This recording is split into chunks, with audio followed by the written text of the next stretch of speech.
Right. That should be working on Facebook. Just give it a moment here. Make sure it is.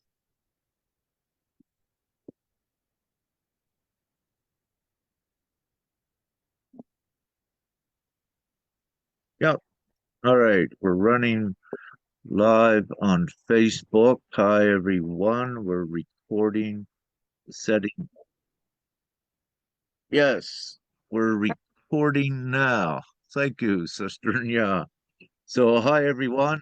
It's been a while, and this is another update on the recent unlawful taking of Sister Nya's children on March 18th, I believe, or if 21. I'm correct, 21. Yeah. So it's been a while with an update to share with everyone because we are just absolutely so busy with everything that we're doing. And so, having said this for everyone, it's very important you pay attention to what we're sharing with you in the information as well, so we can also update you. But what comes along with this is the procedures and the strategy that we're doing to end this worldwide, for all of the children that have been taken unlawfully. So it is a great idea for anyone watching this to watch the productions that we put out because it's also part of a step-by-step process that you would wish if you're a mom or a dad to become familiar with so you can start employing these strategies into your own procession of getting your children back quickly. So it's two things. It's on the individual basis that if you're a mom, lost your children, you've got to start taking these steps yourself, but also as a unified group. So it's individual, but it's collective, because you need the worldwide publicity. You need to go outside of what was called the legal jurisdiction of your country, for the simple reason is that within certain countries like Austria, the legal system is kind of designed to disempower you and take away your rights. So, what we need to do is we need to go to the international, universal approach with this. And also, what we're doing, this is an approach that, to my knowledge, has never been taken before, but it would be what I wish to call, and I don't believe I'm calling it prematurely. This is the checkmate strategy once you have it all, um, to end what has been occurring with the taking of the unlawful taking of the children by child protection agencies and child care agencies or whatever other name that they operate by in your country. So, having said that, Sister Nya asked a great question. Where did we leave off last time? So, uh, where do we begin this time? Well, I believe what we can say is that since the last time, it's becoming more evident for us that in the child care center where they have Nya's children, that they're beginning, have been, I would say perhaps from day one, began what you would call a psychological conditioning to conform the children to the reality of the beast system, to be a good model civilian, to obey all of the beast system and its rules. And I'm calling the beast system the entire system worldwide now with its capitalistic monetary policy and its artificial laws that is responsible daily for what is recorded about let's say 15 17,000 children dying a day from hunger, but also the many missing children that are also being taken. So it's the beast system that is doing this, the current system. But with that, so we're seeing evidence of this. So do you wish to begin there, Sister Nya, with what you've been reporting and documenting and how they are beginning to psychologically, if you will, brainwash the children to conform and to take away the children's consciousness. Before you begin, what I wish to say, Nya's children are gifted, advanced children that are part of the Great Awakening, what is occurring. So what this means is their cognitive cognitive abilities and their consciousness is above their same age classes. And having said this, because what is occurring on Earth at this time is all of humanity is in the super consciousness mode that they're evolving into that. And what this means is that for simple things with ADD, ADHD, these are actually not sicknesses. What it is the non-conformity to the system, what is here. So with these children, they are advanced in their cognitive and consciousness ability. So what the beast system does is try to psychologically take that higher consciousness from them and conform them into a slavery. And it's done through the pseudoscience techniques, psychologically and psychiatrically, but it's also done from the position that when the children are taken, children will normally look at adults, as having to obey them. So then the children are more prone and easier to conform, if you will, and coerce into the beliefs they are subjugated to from the child centers, but this is intentional. So what is occurring is it's very sick. It is human experimentation that we have seen so many times. If you do researches by governments of Canada, if you will, with the residential schools, with the native children, they did experiments on in the past. This has all come to the light. I'll use Denmark and Greenland with the little Dane experiment, but getting into Austria at the time of the war as well, with the human experiments that were ongoing there as well. But what we need to say, world and in the U.S. as well, and worldwide. And some of these experiments more recent, but what was occurring in the past is it would take years, 20, 30 years, if you will, uh, to bring the proof to the public of the experiments. But what's happening now, and what I am saying, is that there are continuing experiments going on today, also by governments and also the what I will say is a league of elites that you don't even know about. So it's a lot of darkness, but many of you may. So it's still ongoing today. So without rambling on too much further, and without further ado, Sister Nya, please. But yeah, but it's a good thing, because I was also connecting, with other mothers or ones that are working in organizations, in different countries.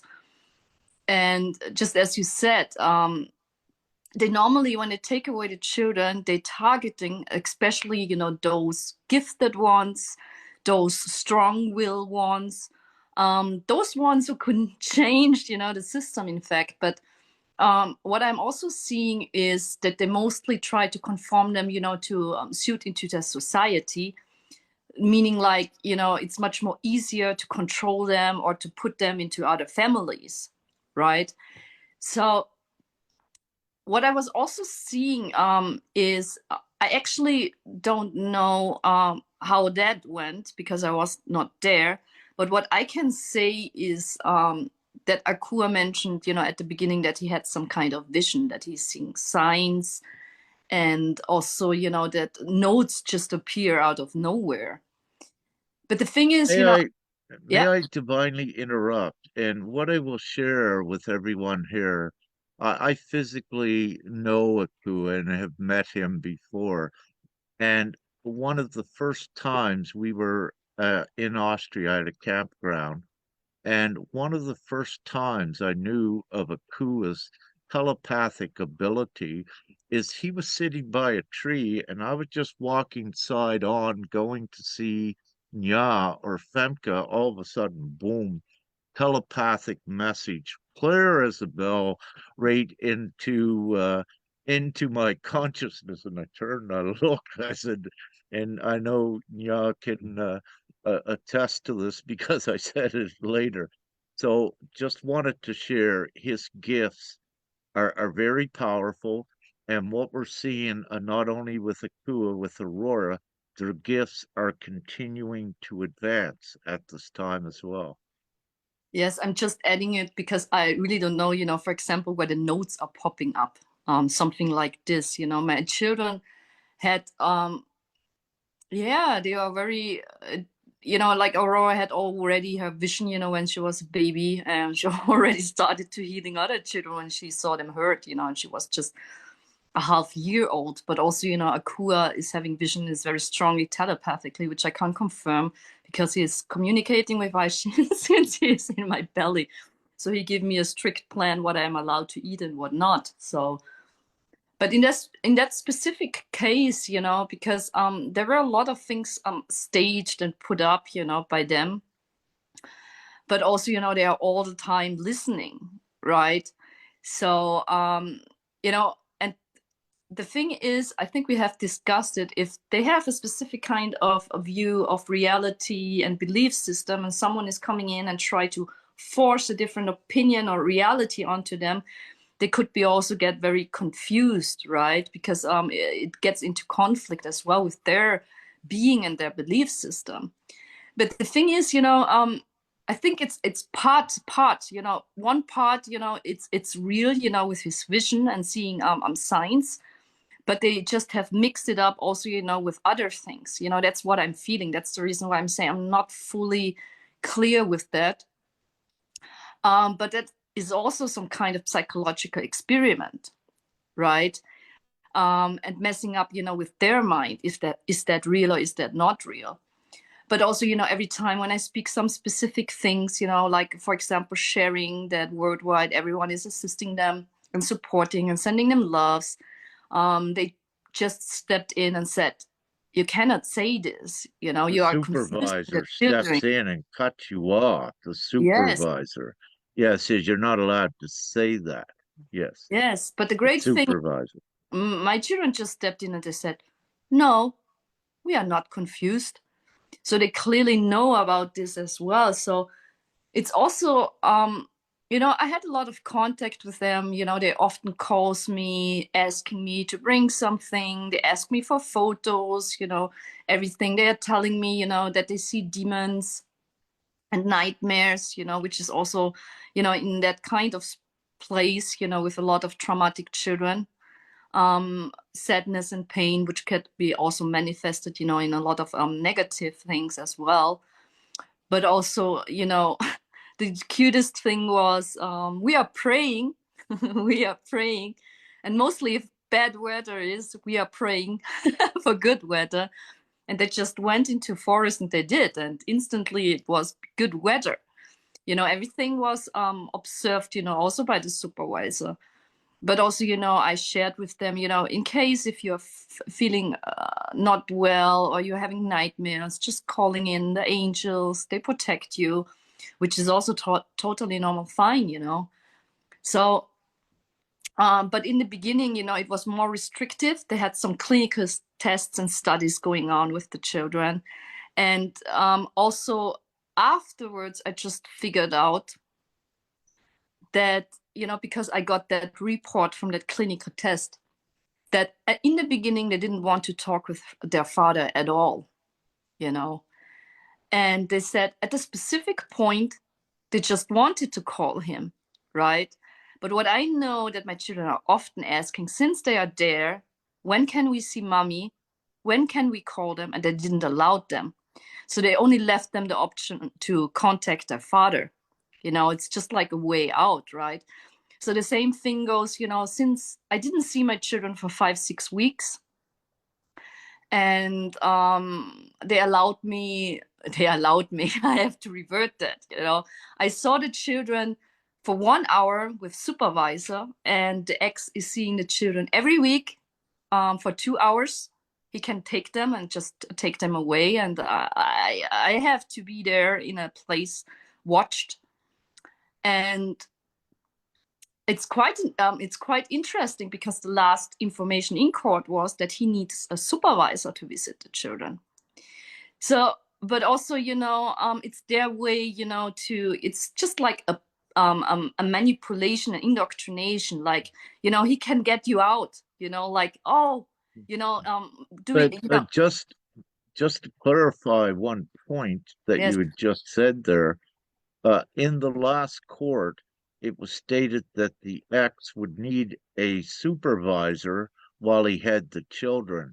But what has actually occurred is that there is no supervisor at all, meaning that they had supposedly made, as part of the law with this, that he would need a supervisor. But what we are finding out, no, that's not the case. And actually, when the children were initially unlawfully abducted, it was the dad, or the ex, we would say, that actually drove the children miles, hours to the children's center. So what we are seeing is a lot of manipulation and a lot of yeah, a lot of manipulation. I'll just keep it simple. Please continue. yes, that's the thing they often use in court worldwide. Means like the parental alienation, meaning like that's, Alienation. yes, alienation. Excuse me. um that one parent is manipulating the child to hate the other parent, right?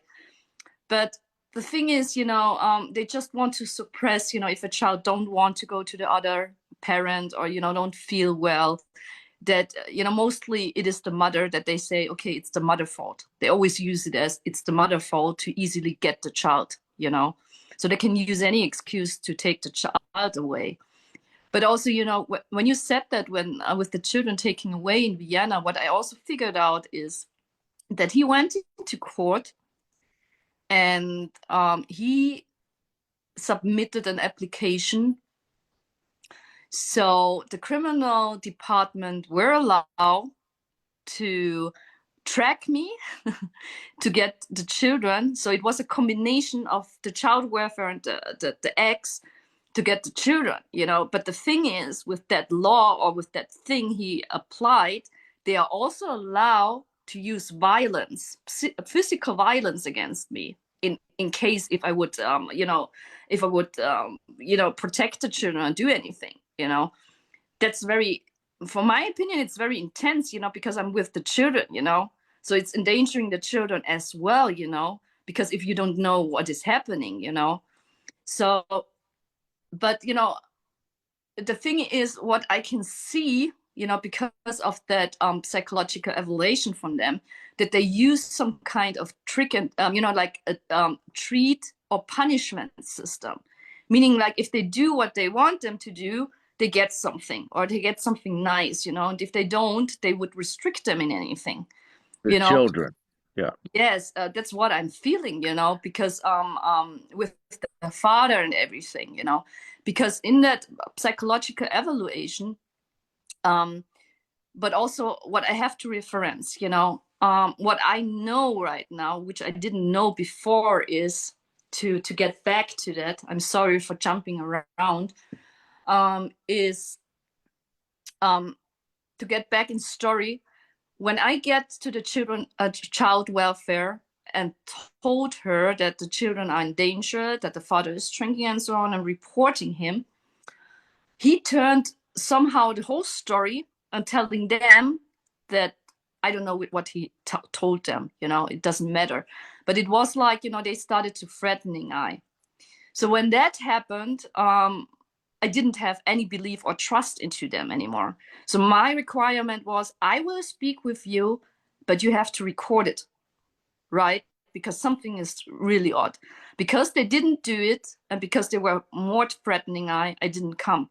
So what I did was, I was going around talking with organizations, talking with different kind of lawyers, and everyone couldn't help me. Because when you look at the laws in when you look at the children rights, to say it that way, yes, a child has the right to see both of the parents. That's fine. But if one parent is endangering the child don't have to see him, right?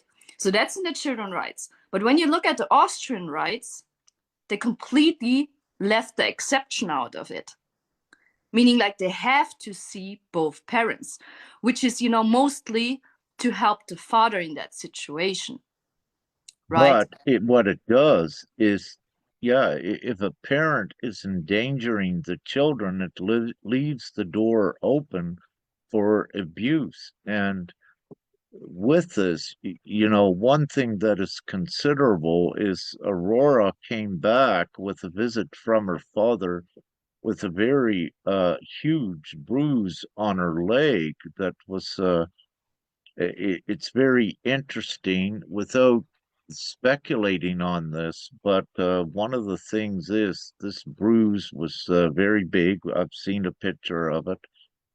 So it was a very blunt force um, trauma hit with it on her leg to be such a big, extensive bruise on the outside. You'll most likely see pictures of this in the near future. But what is more interesting is that Aurora said she didn't know she did it until 2 days later, I believe it was. But the point we're beginning to make here is that the real truth, what Sister Nya attempted to get into court twice, was the truth about the ex, where he was lying and that he is actually violent. But what occurred is twice, first time she was denied due process at able to speaking and saying fully the whole story. Also, the child services was also in receipt of information from Nya in respect to this as well, where there was violence with the ex, but the child care service one, Claudia is her name, I believe, she did not put this into the evidence in court. And what occurred in court is that the Sister Nya was denied due process of allowing to put any more evidence in there. She was actually shut down. So in that case, when that occurred, that's when all trust was lost in any trust that she did have in the legal system was lost. So what occurred several months later, and more recently, she had went back to court again with a statement of facts and testimony, and the judge did not allow her to give that. And this is very important because this information, which is incontestable facts, what Sister Nya has, is very incriminating, not only towards what I need to say, the whole chain who was involved in this, which is the psychological evaluator, child care services, even the judges, and we're finding it's more extensive. So by doing the forensic investigation, meaning we're looking at every detail, and that's what's taken so long with this. The more we look, the more we're able to see that it is intentional what is going on. And it is intentional because what we see is the actions by the psychological evaluator, by the judges, by the child care center. Uh, they have oaths and code of ethics, but also resides on being impartial. And what we're seeing is a bias, but it has to be intentional because no one would jeopardize law to this extent, especially a judge to, in her actions or his actions too, not to recognize the importance of allowing a defendant to speak. So in any equal justice, in any justice, and which is also written in human rights, but it's also in law that the defendant has the right to defend themselves. And when that is denied, that is a denial of due process, which means that whatever legal system is doing this is also null and void, at least at that level. And it's unable to make a judgment or perform a reasonable decision. Now, when you look at a judge deciding on a case, one of the first things that a judge is supposed to know is the principle of law and equal justice, so that bias does not come in to the court or decision making. So it is not a plea of ignorance. It is actually a prerequisite and a qualification that the judge must have to not allow a partial biased judgment into their courtroom. So because of this, there is no excuse, and it shows also that it's intentional, but not only just with the judge, with more involved. So we're connecting the dots that there's something much deeper going on here. Yes, I totally agree because what I know, why I didn't went into court because of the past events that they denied me due process and also didn't listen, what my decision was and just decided over me. So the thing is also, that I figured out in the time, when I tried to get help with other people is, it doesn't have to go that far. There's always a possibility, for example, by the child welfare, the judge to say, okay, we reject that case.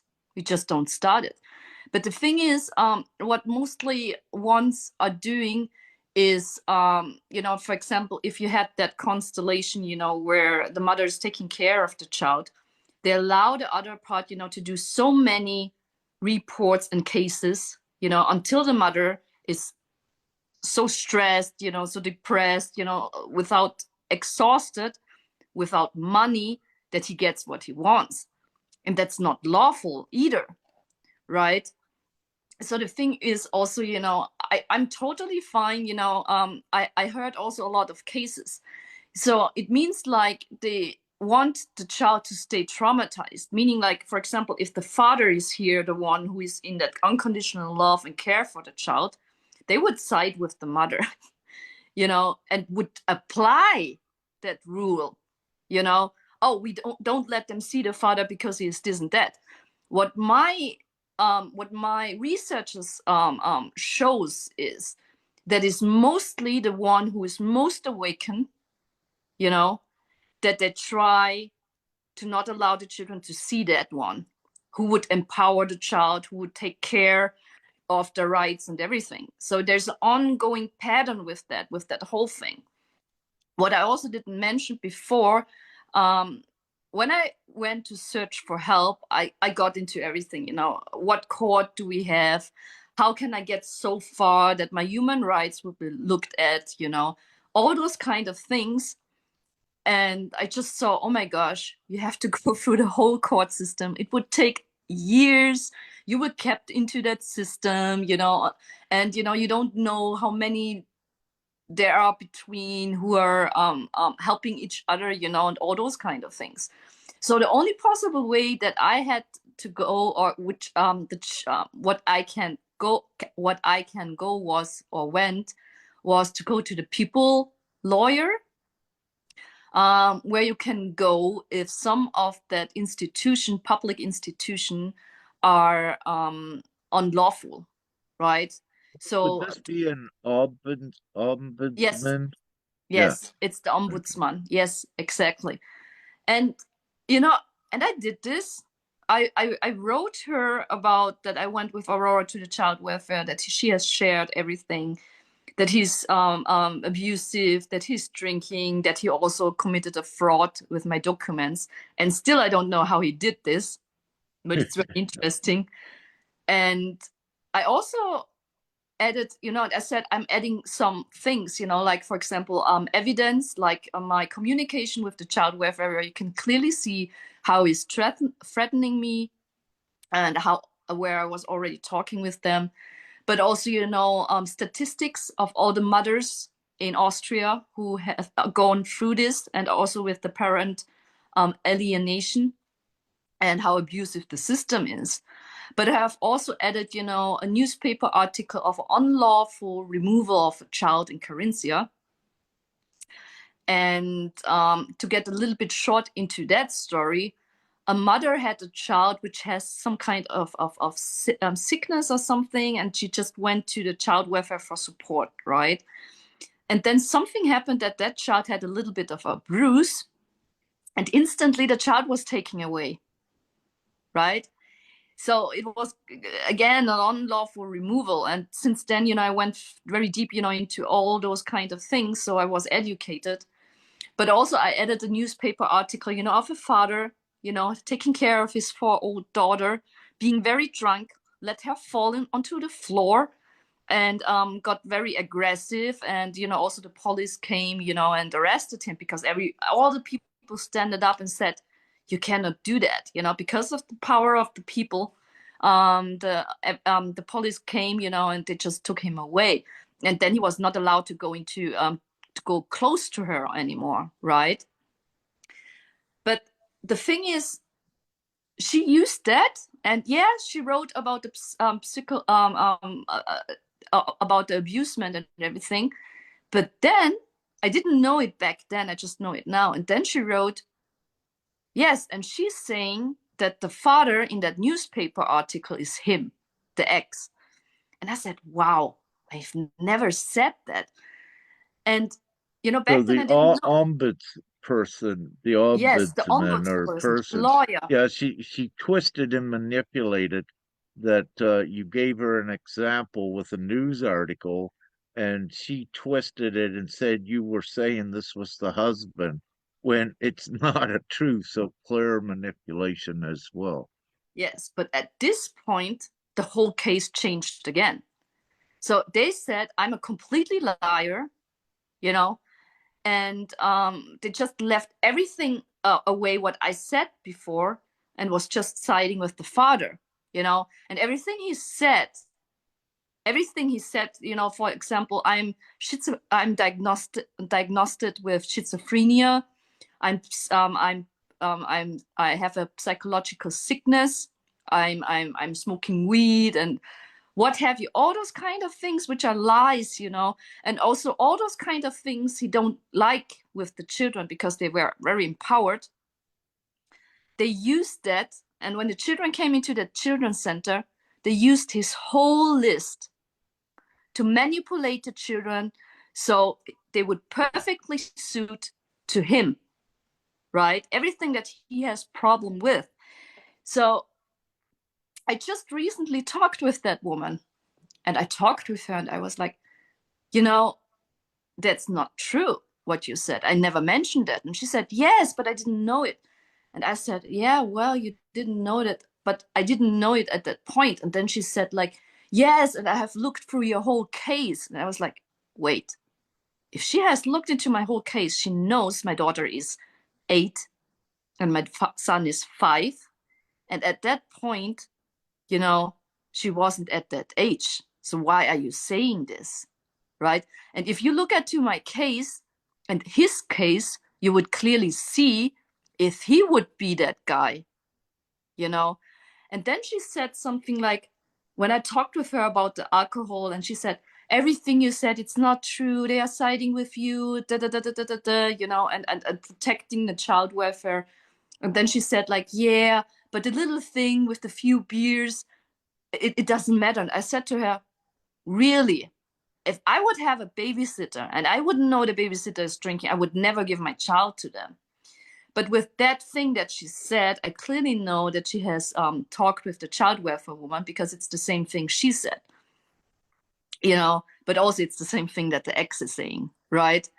So, just to make it clear, to highlight it, how everyone, is manipulated, or, someone is putting their opinion onto someone else, because most of the people start to repeat the same thing over and over again.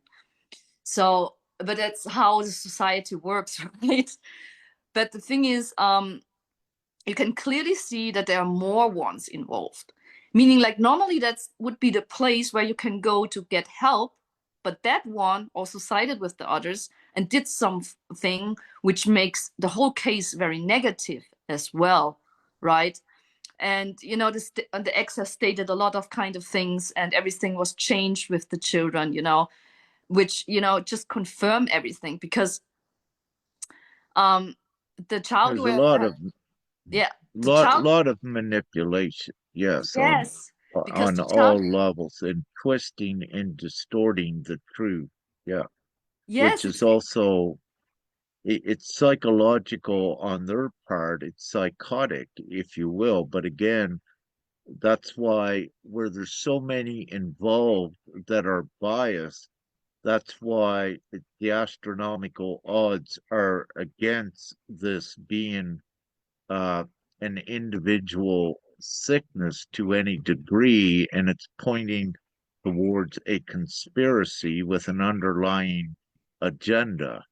Um, so not all, this is, yeah, yeah, it's becoming more obvious. So then, if we look at the reason why, do they want these children?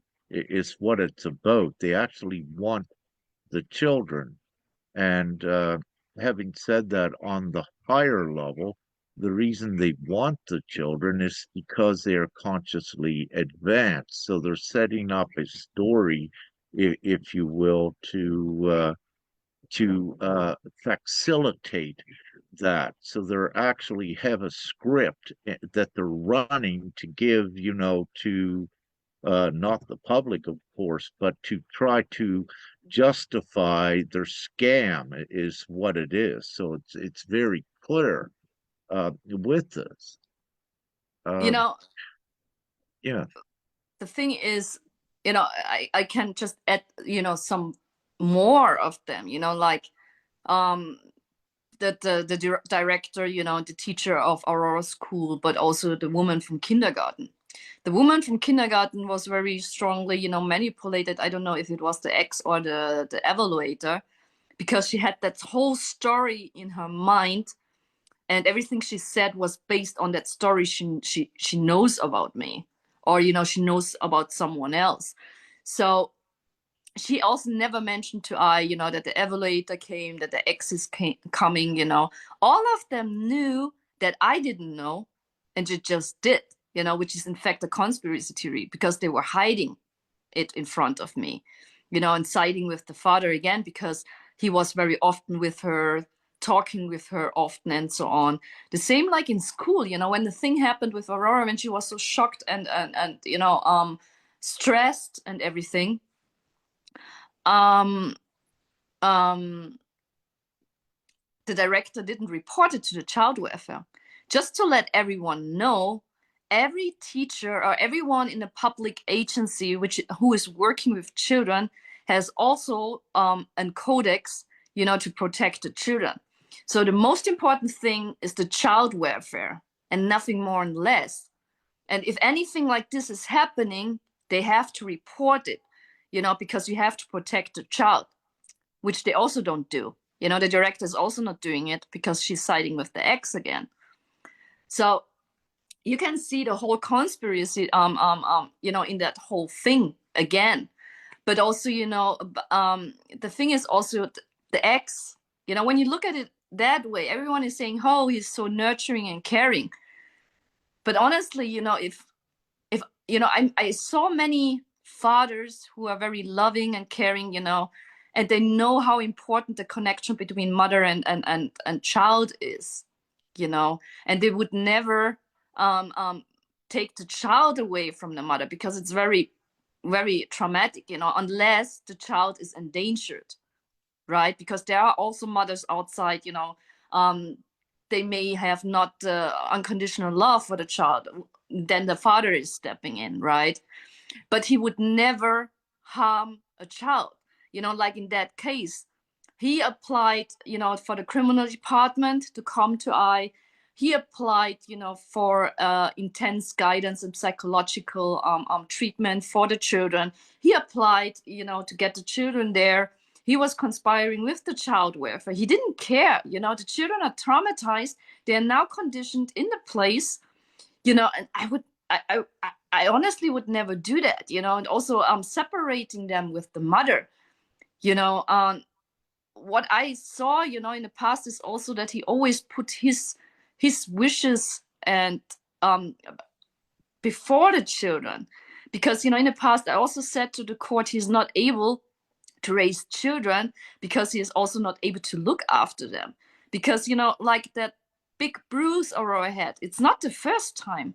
The last time she got hit by a bicycle in a foreign country, and honestly every one of us know, at specific dangerous places we are taking care of the child, but also he was drunk, and when I read the court protocol he said he never drinks when the children are with him, which is not true. I saw him drinking, while driving. Most of the parents at least drink a beer, or something, especially here in my culture. So that's a complete lie, and that would show again that he's not that nurturing father, because as a nurturing father you would always, or mother, you would always put the child first. Every mother I'm talking with, or a father, every one of us does. We don't want our children to have chemicals, or some kind of treatments they don't have to, or we would always put our children first. We would always give all our money to the children, right? So that's what I'm seeing, but what they do is they twist everything around. Everything that you're doing good, for example, if you would ask them, "Oh, is that organic?" They would say, "Oh, you're paranoia. Oh, you don't trust us," or something like that, or you are physical, psychological, sick, or something like that. So they turn and twist everything around. So it's mostly when I talked with a woman, and she's working in a organization for children's rights for 15 years right now. And she said she meets children in those places. She meets a lot of parents. She works a lot with the child welfare. And honestly, she said she never saw a positive outcome of it, because the children always went to those who are, who traumatized the child as best. Because if a child is traumatized, if someone is traumatized, it's the best to reprogram them, like with the MK Ultra programming, right? And those kind of things. Mhm. And this is important about the stress. If I may, Yes. Sister Eva is here, and there's something transpiring uh, in Denmark with 30 police stepping forward. It has something to do with pedophilia and rape, and perhaps the children. I wish just she's going to come here and just share it with everyone for just a few moments. Yeah, because this is breaking, you call it breaking news in the last couple days. I'll let Sister share it.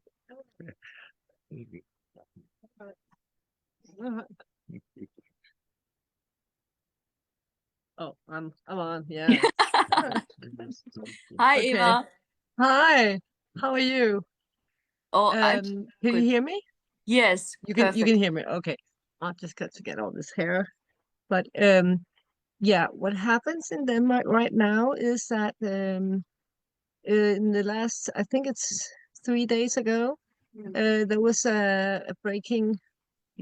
I don't know if you want to call it breaking news, but there was a program in Denmark in the Danish national TV about whistleblowers who was all of them the first time they were all anonymous, and they explained that it was not so much about specifically rape or pedophilia. It was more about that the police was being told from the higher levels that they should just close cases, and they have been closing cases for the last many years.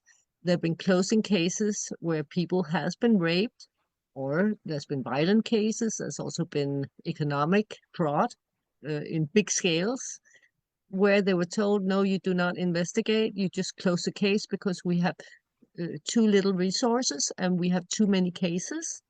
So what came forward was that they were closing so many cases without investigating them. And then they tell the people who are involved in these cases, that the victims, they say, well, I'm sorry, there's not enough evidence, or we cannot do anything about it. And they just close the cases unless somebody really complained and really went forward. And now what we are seeing is that the last days there's been three policemen who came forward, and two of them with their faces on TV, and they say, well, this is a big problem. We have all these cases which we cannot work with because we are being told from the higher levels in the police force that we should just close all these cases. And we cannot work under these circumstances because we feel that we are not doing our duty.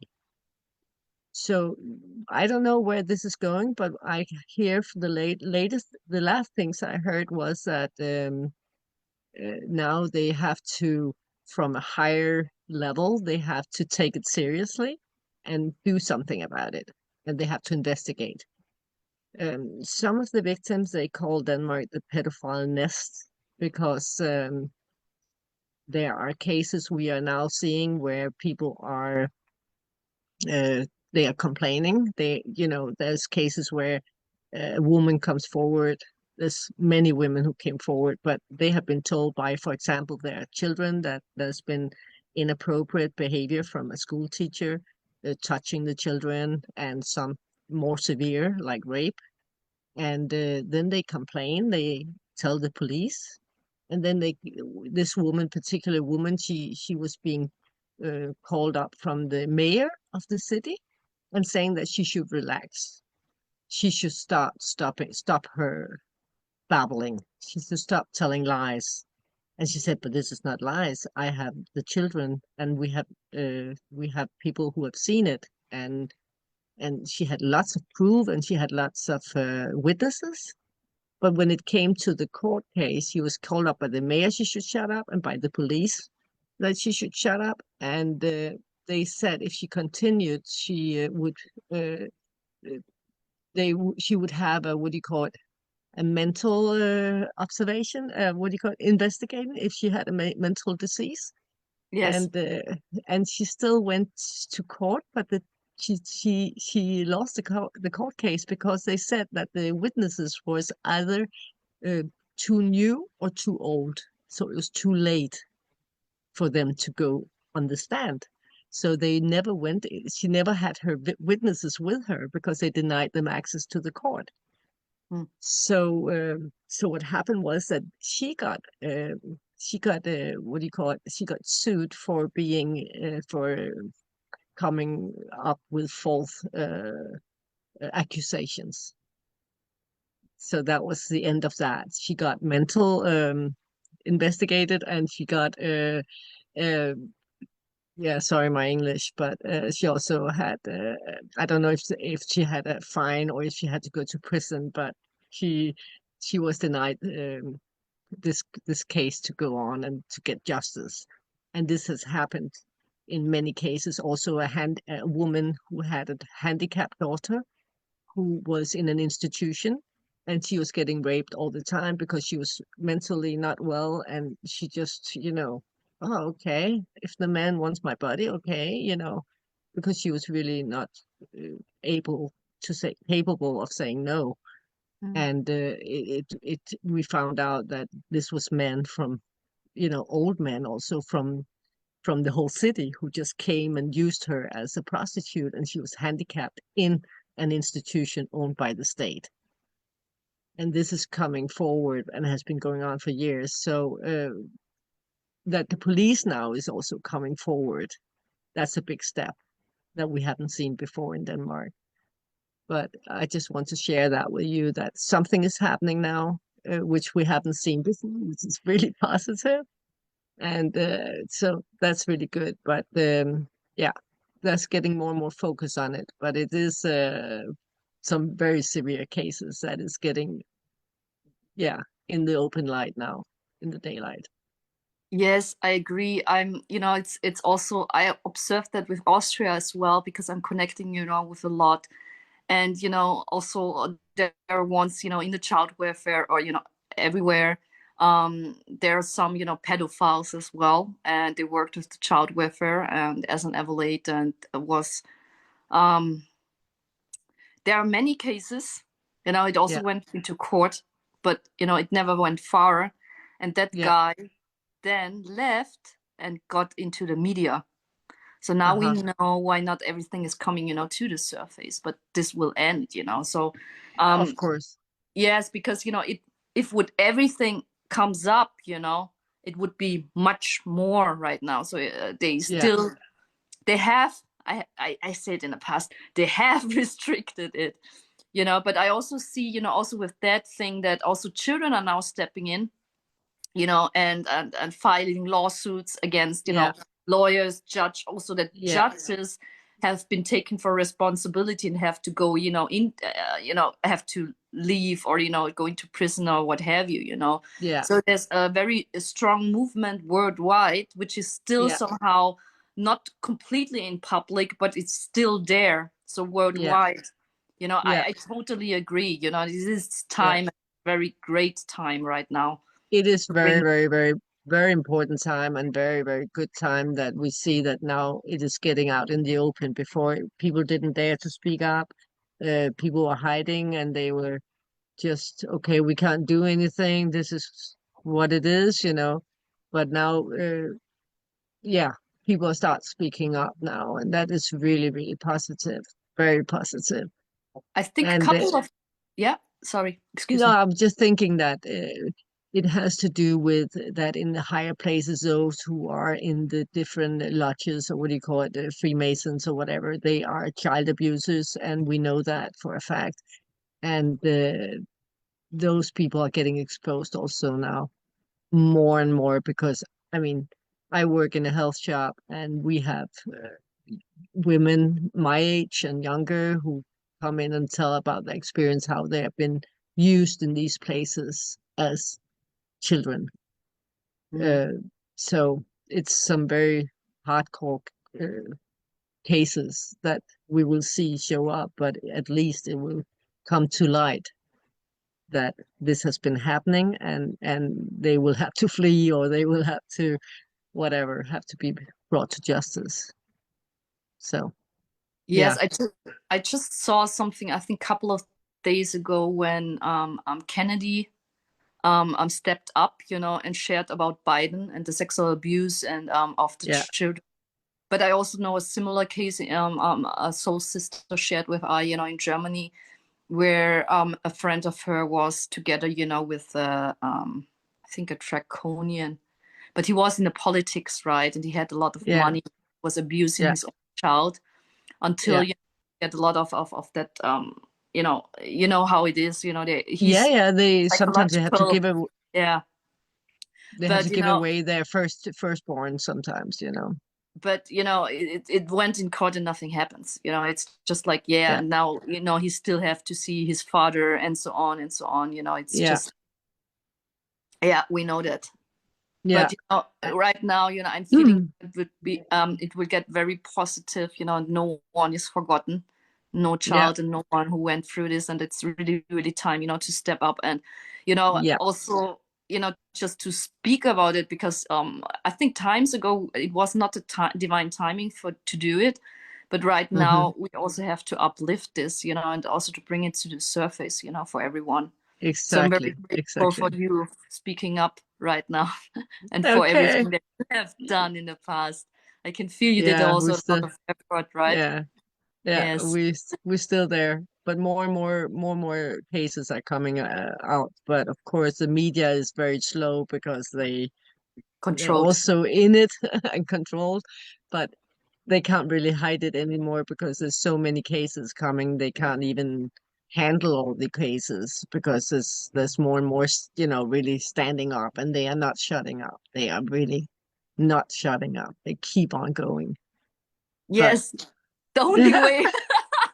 There's no way back. it's so good. It will be good. It will be good. It is good. Yeah. Yes, It's it's the just right like a way. wave, right? Right now, so just Yeah. ride Yeah. the wave. Exactly. Exactly. All right. Amazing. I'll leave it up to Rick Thank you, Eva. again. But thank you very much. And Thank you thank so you for much. all you do. Thank you Thank you. too. You're welcome. Thank you so much, Eva. You're so welcome. That had to be done too. So beautiful. So yes, we thank Sister Eva so much, for that information. And yeah, so we're seeing the ripple effects as we get more moms standing up, but also it's affecting all around the world. And again, it's to bring everyone together as one unified voice worldwide. And that is our intentions and Sister Nya's here intentions as well. We're speaking with moms, getting moms ready to be interviewed. Also, we ask for children that have been rescued out of the system. It also would be great to get some of the children's testimony of what occurred when they were institutionalized as well. Uh, so, what we're looking at, and I'll just touch on and I'll hand this back to Sister Nya.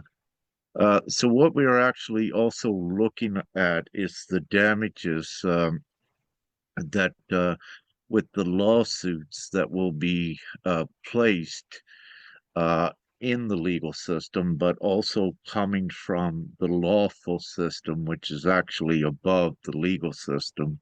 Ones need to know that once the legal system is compromised to a degree, it's actually null and void, meaning that then the onus is upon the people, is the highest level of law, and it is the obligation and responsibility of the people to establish lawful order into the corrupt legal system. And this is what's occurring worldwide with also, in alignment with what Sister Eva said, that no, people are coming forward.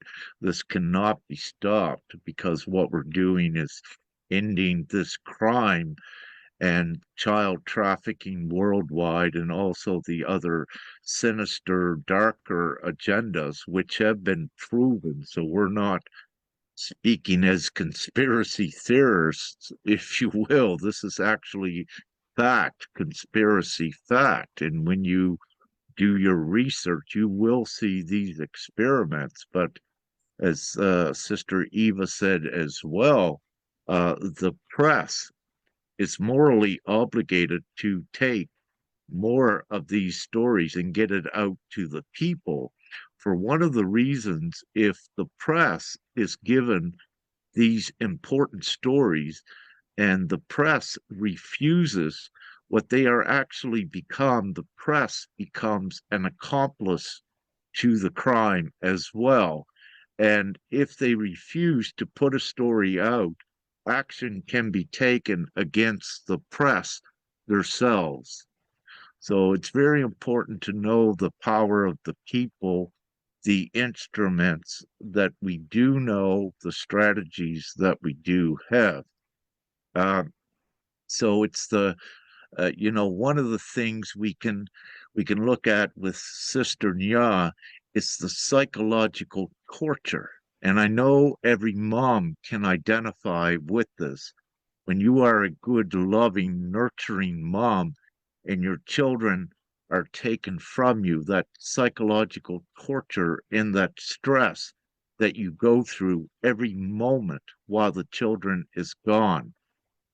This is psychological torture. It's also harassment where they continuously harass to burden one more with psychological torture. And then they also use the financial burdening tactics. For example, they're trying to take Sister Nya's car, which is ridiculous. It deprives one of their sustenance that they are guaranteed with in their constitution, if you will. So you can see how devious and nefarious and insidious that these ones are. And this is stopping now. It's sick, it's no longer acceptable, and it's ending. And the people are the ones to end it when you all join together. And what we can say, even within their legal system, all of the legal mechanisms and provisions are there to handcuff all of these, if you will.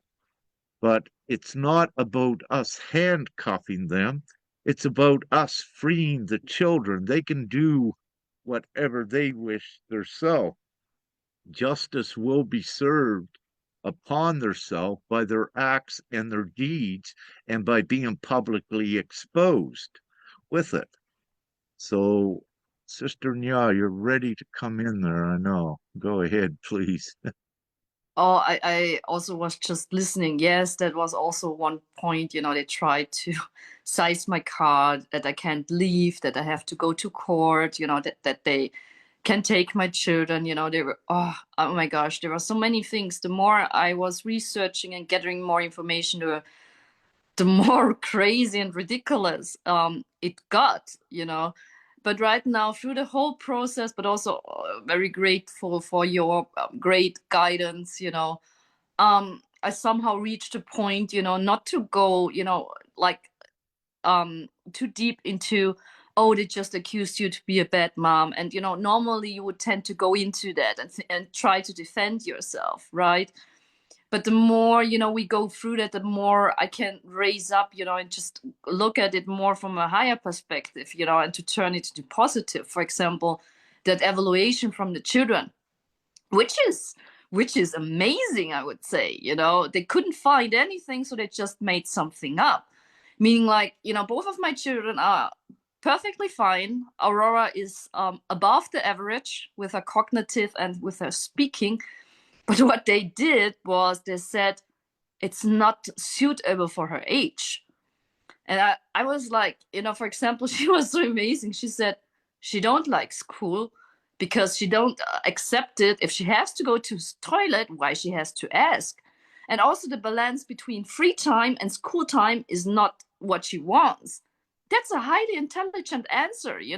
There's nothing wrong. But the thing is, they can't control her. So they put it like, oh yeah, and she likes to do her homework at bed, and she cannot do it properly. I mean, it's totally normal. If you don't want to do something, you just don't do it, right? Or putting things up like, oh, the father is so perfectly talking with Akua, and he talked with him, in a very great manner. And I was like, oh, all right. I have talked to Akora very often. I talked with him the same thing. But I also know, because they tried to force Akua to talk with her. And I said, don't force him. If he don't wants to talk, he don't want, because he sometimes just love to listen to my voice, right? And he's not much talking, right? So, and I said, wow, they just left that out. They left that out, that the children are asking every day for I. or that their children wants to go home. They just wrote, oh, Aurora sees the whole thing as a children hotel, right? And you can clearly see that the supervisor doesn't like me, because she's, it's very biased, because she's like, oh, and I start to questioning my child, until I get the answer what I want. I mean, like, you're not allowed to see your child for 5-6 weeks. You only have that 10 minutes of time to talk with them. You have no experience with them every day. And I talk with other mothers. It's painful sometimes, because you cannot spend any time with your child. The only thing you can ask them is always the same thing. Oh, how was your day? How is kindergarten? Did you went outside? And all the time and again and again. And at a specific point, you don't want to force a conversation as well, but you can also feel the pain, and sometimes it's very hard, to overcome it, and to talk, because you don't want to let that go. You have to hold on to this, and it's more painful than to let go. But that is also a tactic from the darkness. I spoke with someone. She has to drive 13 hours, to see their children for one day, for 1 hour, but also furthermore, the child welfare, sometimes in some specific state in Austria, they take away the children, they put them into a different state, which means like they get more money for this. And then the parent has to drive much more, but the parent also have to work. So at a specific point is so much that some of them just give up, So that's all very torturing for the mothers, for a child. It feels like, your child dies, because you don't see it. It feels like this, honestly, So it's quite intense for everyone, for the child and for you as well, So but also, with everything they say, in the psychological evaluation, you you just have to prove that they are not educated enough, or that they are not competent enough, to teach or to supervise children who has a higher consciousness, right? Because, for example, I Well, we're wrote seeing. what Oh, go ahead. Go ahead. I wrote into that psychological questionnaire. They asked me, if Akua gets angry, can he regulate himself? And I was like, he's regulating himself in the time he needs, right? But also, I know Akua, so he's very, very sensitive to everything, and he's watching a lot. He's a very kind soul. But if he's he's not speaking much, right? But that's normal, for children sometimes, if it's too much, if someone is overstepping him too much and not listening or seeing him, sometimes he gets very angry. And that's normal for every Yeah. child. If a child throws a tantrum, it means like it is not seen or heard, right? And that's their way to express it, because they, at that point, they can't express it in words, right? So what Hmm. I normally do is sometimes, because I just looked at him and I was like, oh, was it because I know a half hour before, there was something which was not in alignment with you, and he just looked at me, and he was like, yes, and he just hugged me, and then it's gone, right?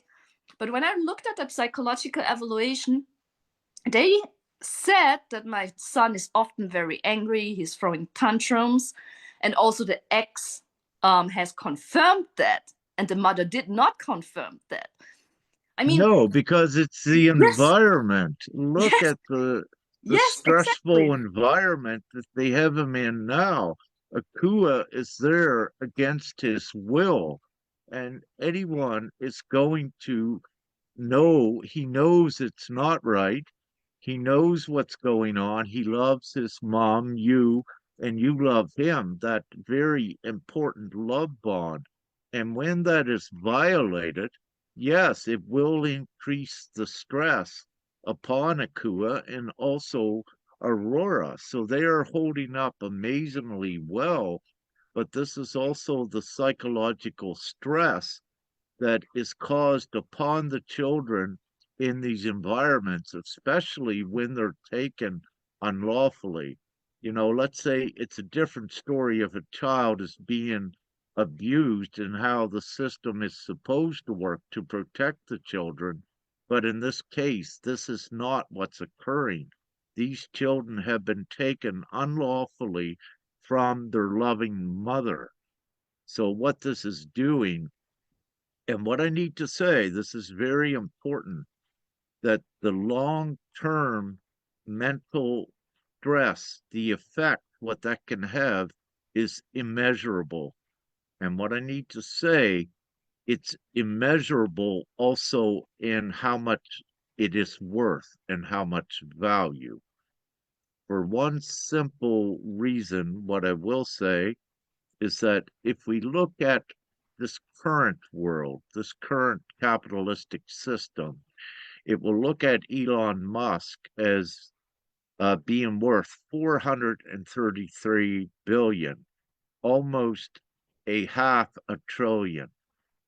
So when we look at a child that is stressed, for example, in a child institution unlawfully, then when we begin to look, how much does that affect the child into the future? How much trauma is there with this? And we know through documented studies that there's even ones that suffered trauma when they were a child, that when they're 70 or 80 years old, it's still there. So what we look at also is the immeasurable effects the stress could have on a child. What is the value of that?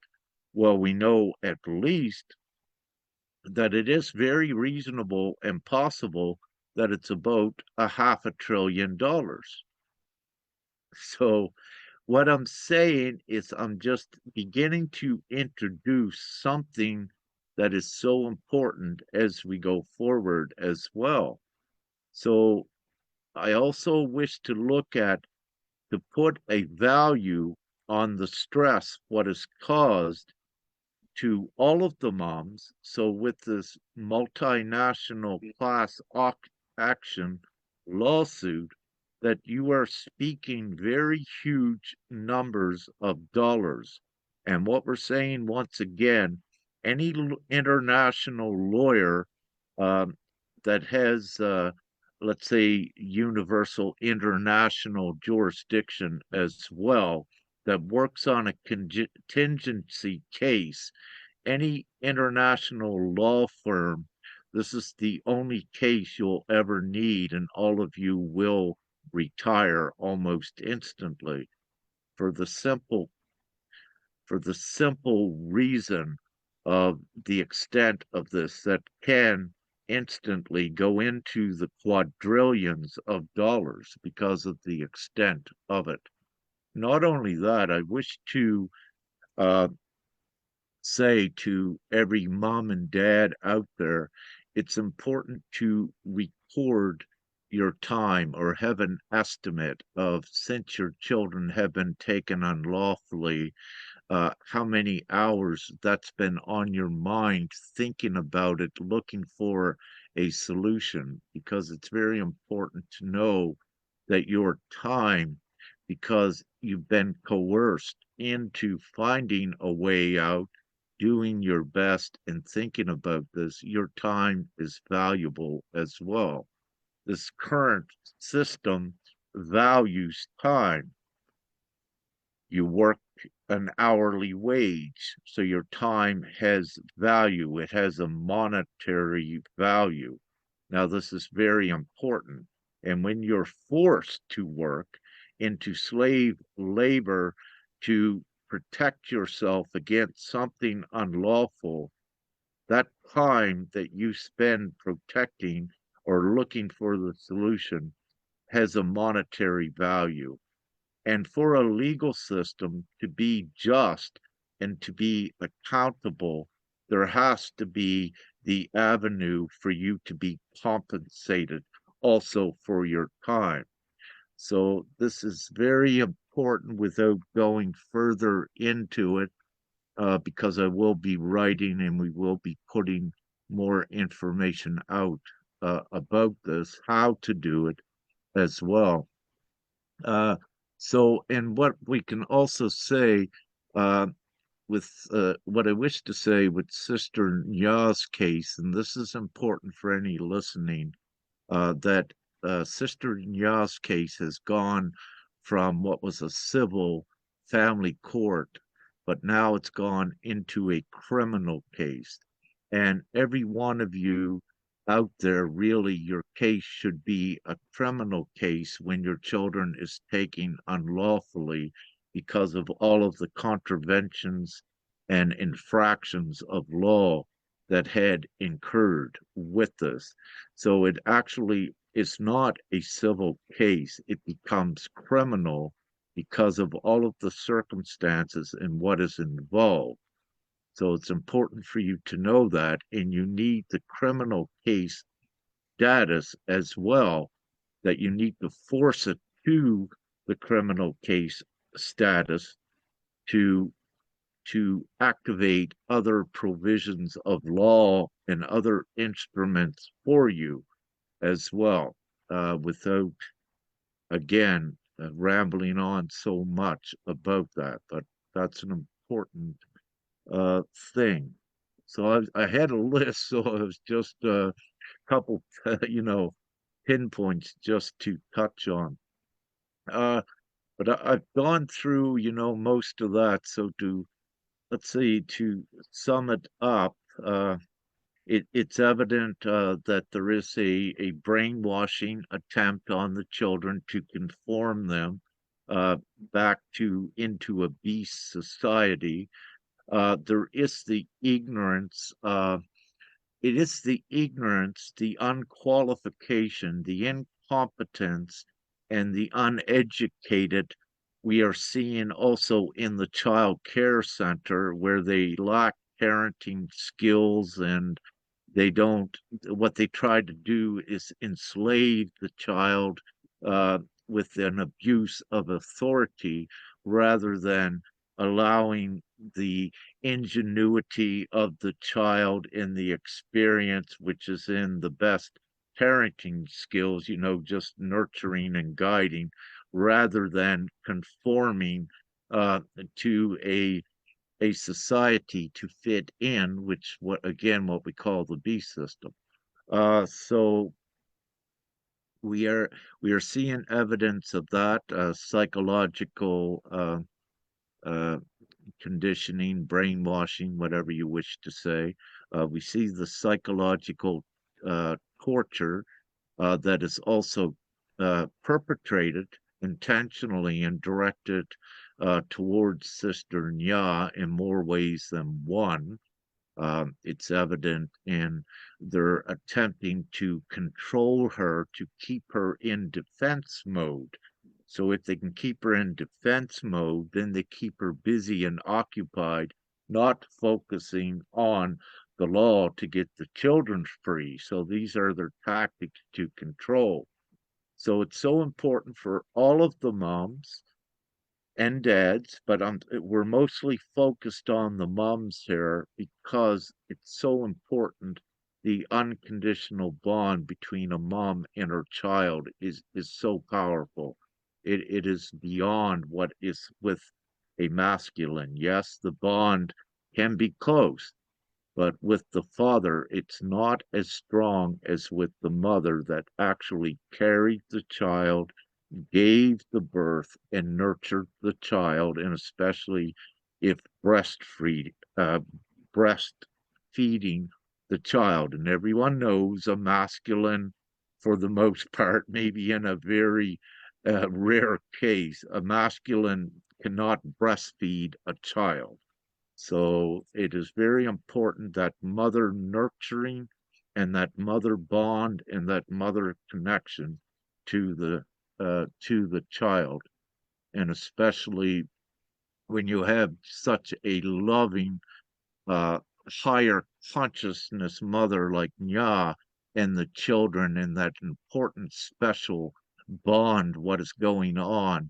It's absolutely not acceptable and it's sick and distorted and mentally delusional ones attempting to do this. And it's not acceptable. And I know many of you moms can and dads worldwide right now can identify with it.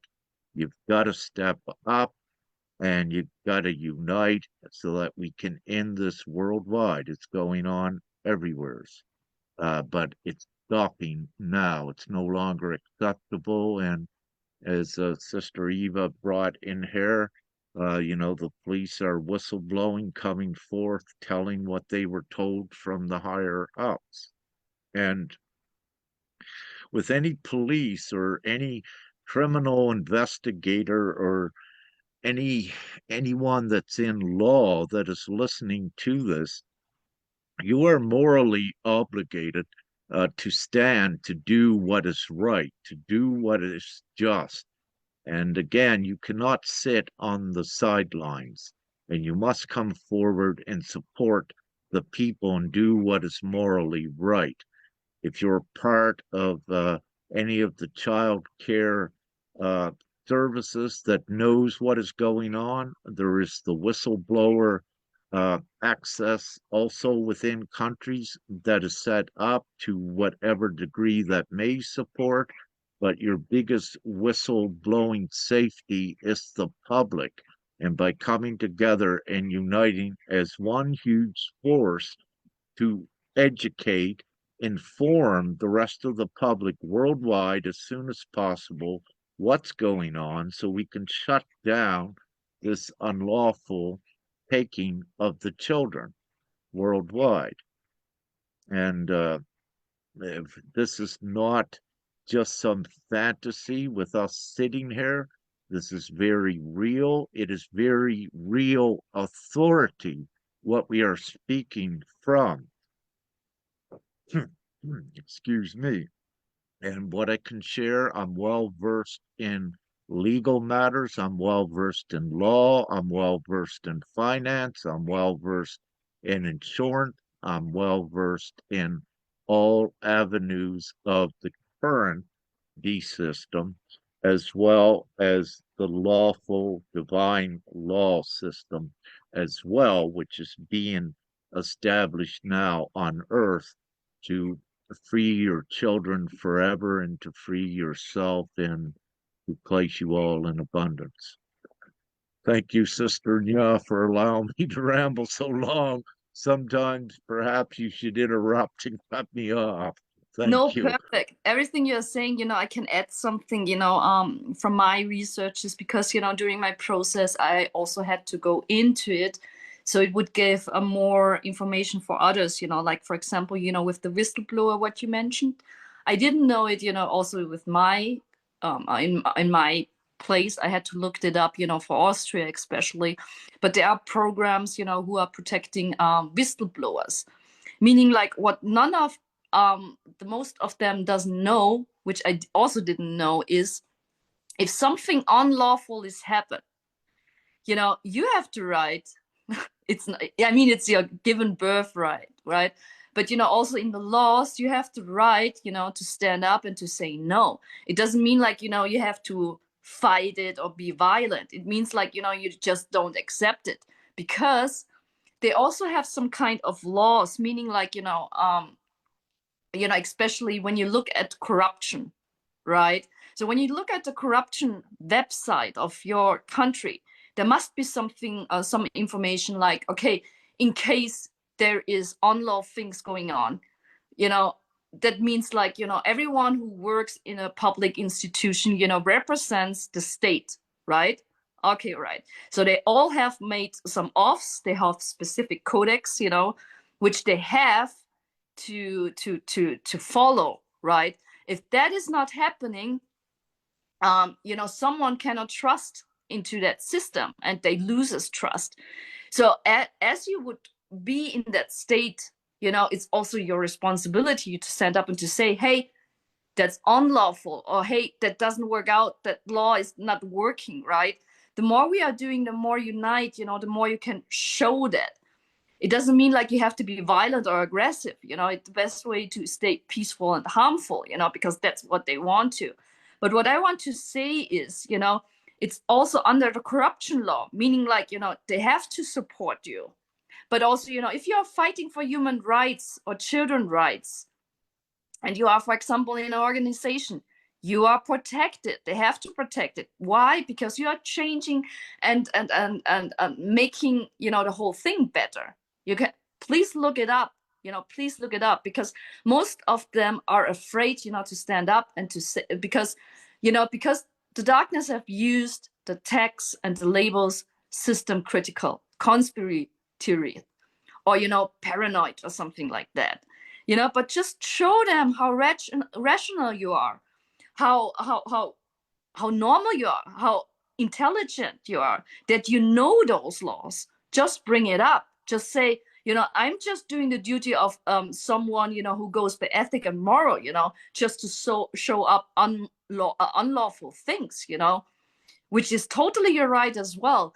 Which we what we also came across is, you know, for example, that Germany has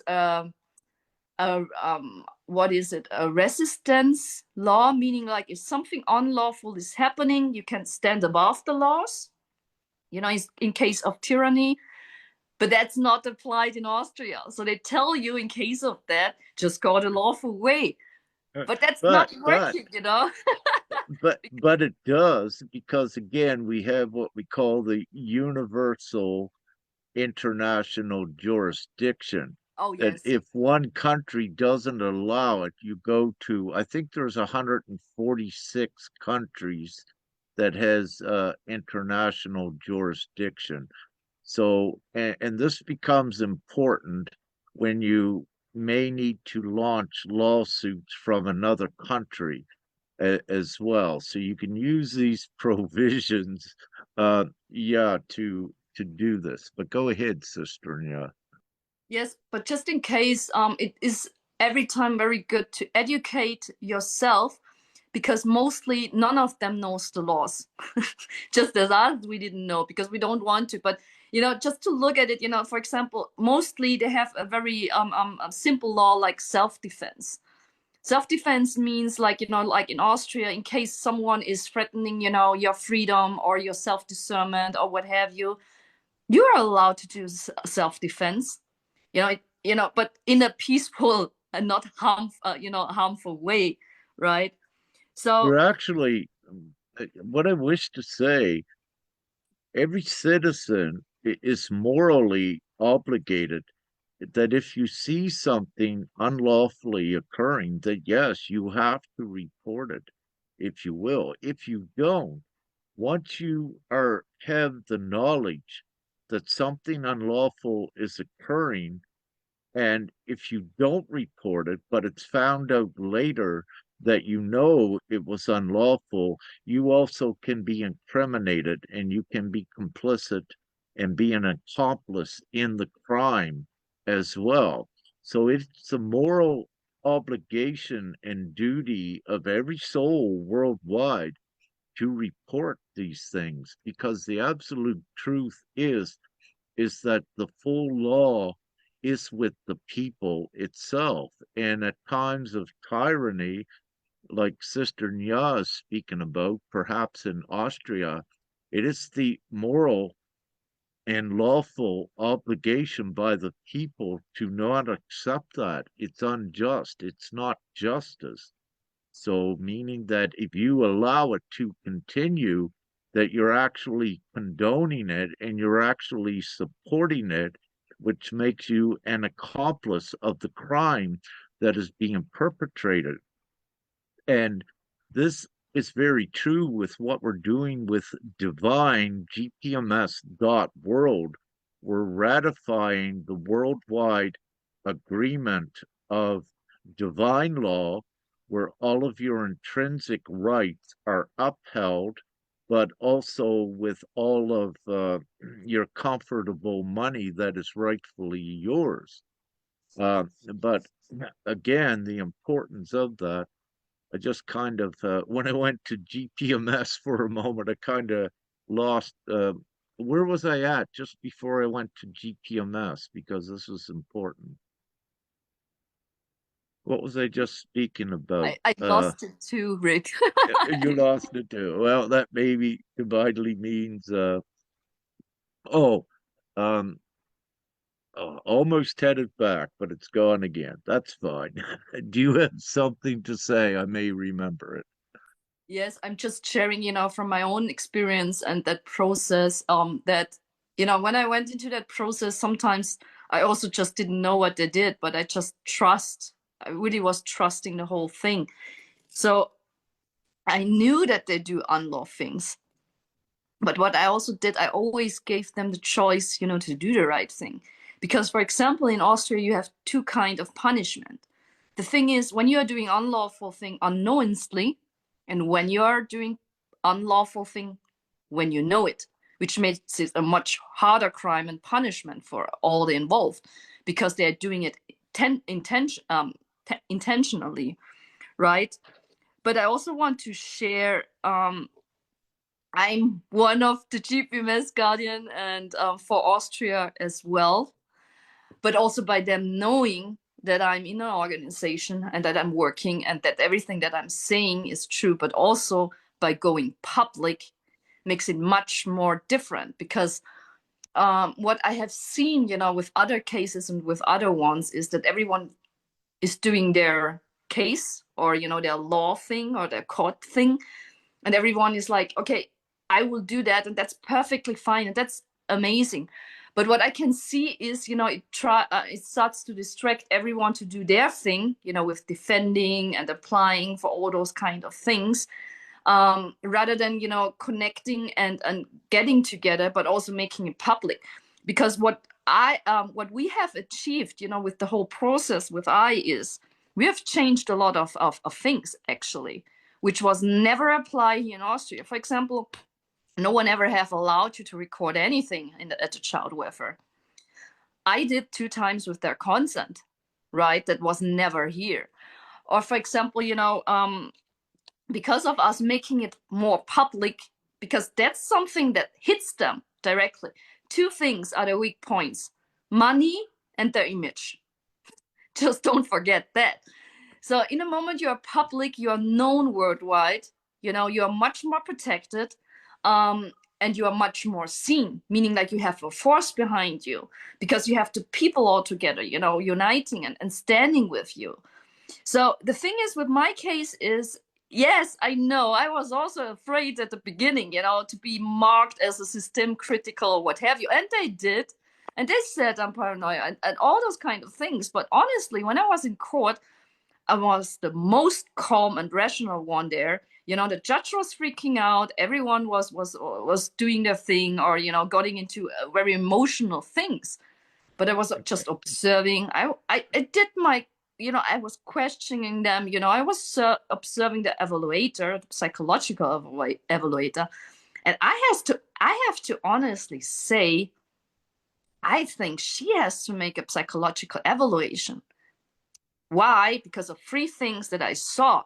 I sit there and I mean, they did a lot of accusations and blaming and what have you. And since I know how they work, I was just sitting there and waiting because she said I can share my opinion at the end or, when they are finished, but I didn't know how they would end. But the first time when I saw that evaluator, I saw her 3 years ago. And this time she was very, very thin. She didn't look healthy. But also, she dressed up very interestingly, like in a business suit, but very short shorts, which was very interesting, to show much body, in a court. I'm not judging it, but I'm just bringing it up because it was somewhere in my mind. But also, the first time when she saw me, she looked at me from the top to the bottom to the top, and she didn't like me. And she looked at me, very in a way that she don't see me as an equal, right? That was the first thing. Prejudiced. Yes. Prejudiced, yeah. But Perhaps also, racist as well. yes, I experienced that a lot. But also the second thing, when I brought up, the experience that my ex tried to pick up Aurora and she was shocked.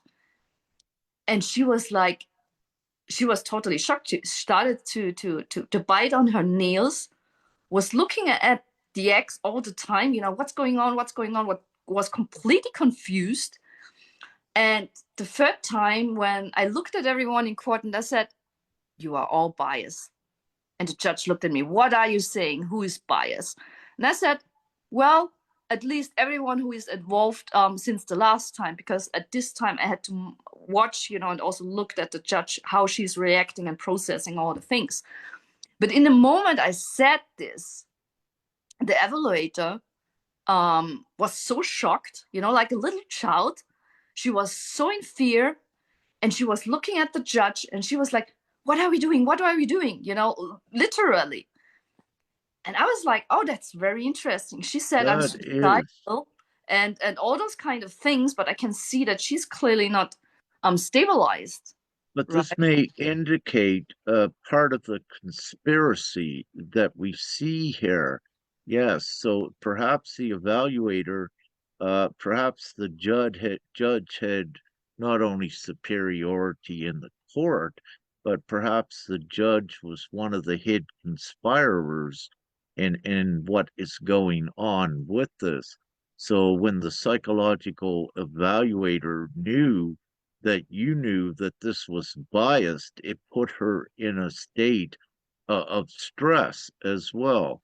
So psychologically, then she would look to the superior. Yeah, like you're saying, what do we do now? That because again, the bias is so prevalent and obvious in this whole case, meaning that uh, what the psychological evaluator brought up in court as evidence, and I believe the judge saw it and read it. She had to be a prudent and competent judge. She used this in her decision making, but the judge, I believe as well, I believe it was a female judge, or we'll say the judge, Female, yes. he she also was biased by supporting something that is in violation of the Constitution and also the law of Austria, which is ridiculing one of their beliefs, because you have the freedom of belief. So she was actually defaming character as well in this case, to again the bias to make the judge and the evaluator to make Nya look as bad as they could, but they were so desperate to do it that they violated laws in the Constitution to do it.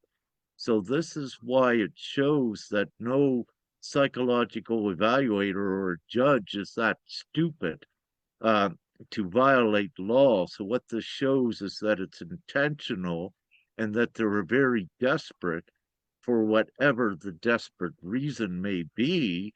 However, what we feel, it's because of the children. They wanted the children. It's not about the X. They were using the X, if you will. And in my opinion, I believe there's money involved here as well behind the scene. And I'm allowed to say what I just said, in my opinion. And this is very important for everyone to know, that you cannot be slapped with libel or slander when you say, in my opinion.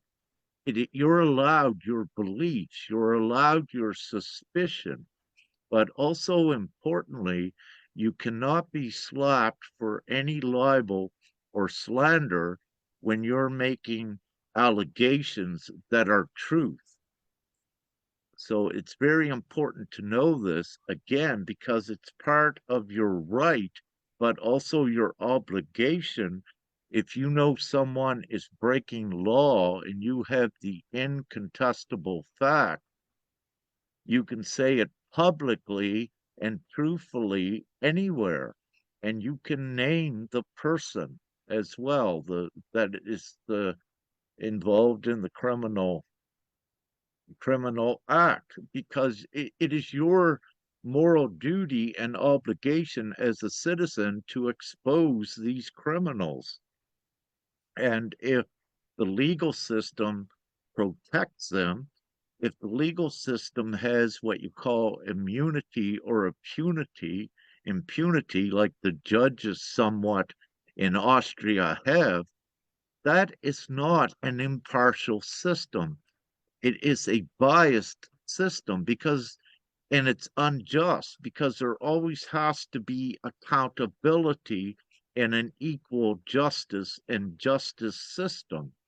So you cannot have judges just acting on their own accord. What it kind of says in Austria that a judge's decision, more or less, is final.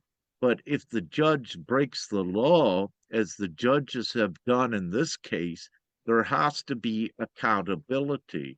So there's been grave misconduct done, but it also looks like it's with intent that we pretty much, through the course of what we have been doing, have established. And now what we're finding, and I'll let Sister Nya please add to this, we're finding some that may have been connected are resigning in Austria, but we also see that the judge that for the last case, they're still trying to have cases, but I believe that judge has stepped back as well. So we have some other interesting things going on as we reveal and expose more of the criminal activity here with this case. Yes, what I want to say is that's the reason why it is so important for everyone to be somehow educated and don't blind trust, everything or your lawyer, just stay educated, but just use it, for your benefit. The reason why I'm saying this is, mostly when you're looking, with the jurisdiction lawyer, you can see you can apply, something to the jurisdiction lawyer, but if it shows that it's not true, they double punish you, which is so unlawful itself, But in this case, I have how you say it, I don't know the word, incontestable fact. Incontestable, Yes, I have incontestable evidence, facts. evidence. So the thing is, just to for you to understand, because if you're at that level, so sometimes they had that court, the family court where everything is decided, where they don't look at your human rights and what have you, but they have to, right? And if that is happening, you would say, oh, that's unlawful. It would go, to the next court, and the next court would know about the human rights.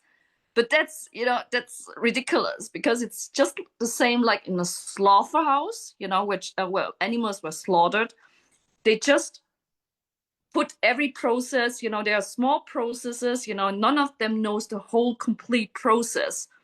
So, it would be very intense, it would if you would know it. So they split it up. So all of them just know a little bit about it, So the thing is, when I came into court and they tried again to deny me due process, right?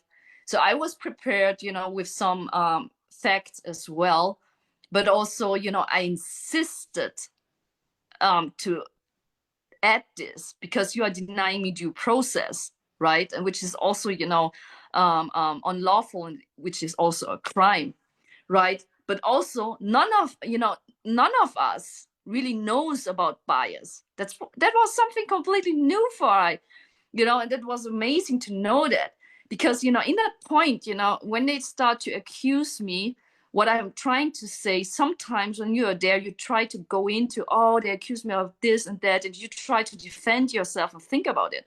But when you're stepping out of it, and you would say, oh, that's bias, because everything what you are creating is based on everything the ex wants and the child welfare wants, and it's one-sided. So you can quickly step out of the defense mode and go into the offense mode and say, that's bias. And because of me doing this and stepping up, but also being prepared by Rick, and all with that states of facts, I give it into that whole thing. So I had to wait very, very long for my protocol, and it normally don't take that long, 2 to 4 weeks. Yes, not 2 weeks or 3, 4 weeks, but it just, the court appointment was on the 1st of April, and I received it, I think, last week and at the beginning of May or something. So because of also me going frequently 2 times into court to check, what kind of information is there, what I'm not allowed to see. That's the next thing. But also, sometimes I went into court and I see, oh, the evidence stops with the date 28, and I was there on the 13th of April. So where's the more things? Where are the more evidence of it? But also sometimes I came spontaneously, and then my case was gone. And I was like, where's my case? And she said, oh, it's at the revisor, it was something, with the visiting time or what have you.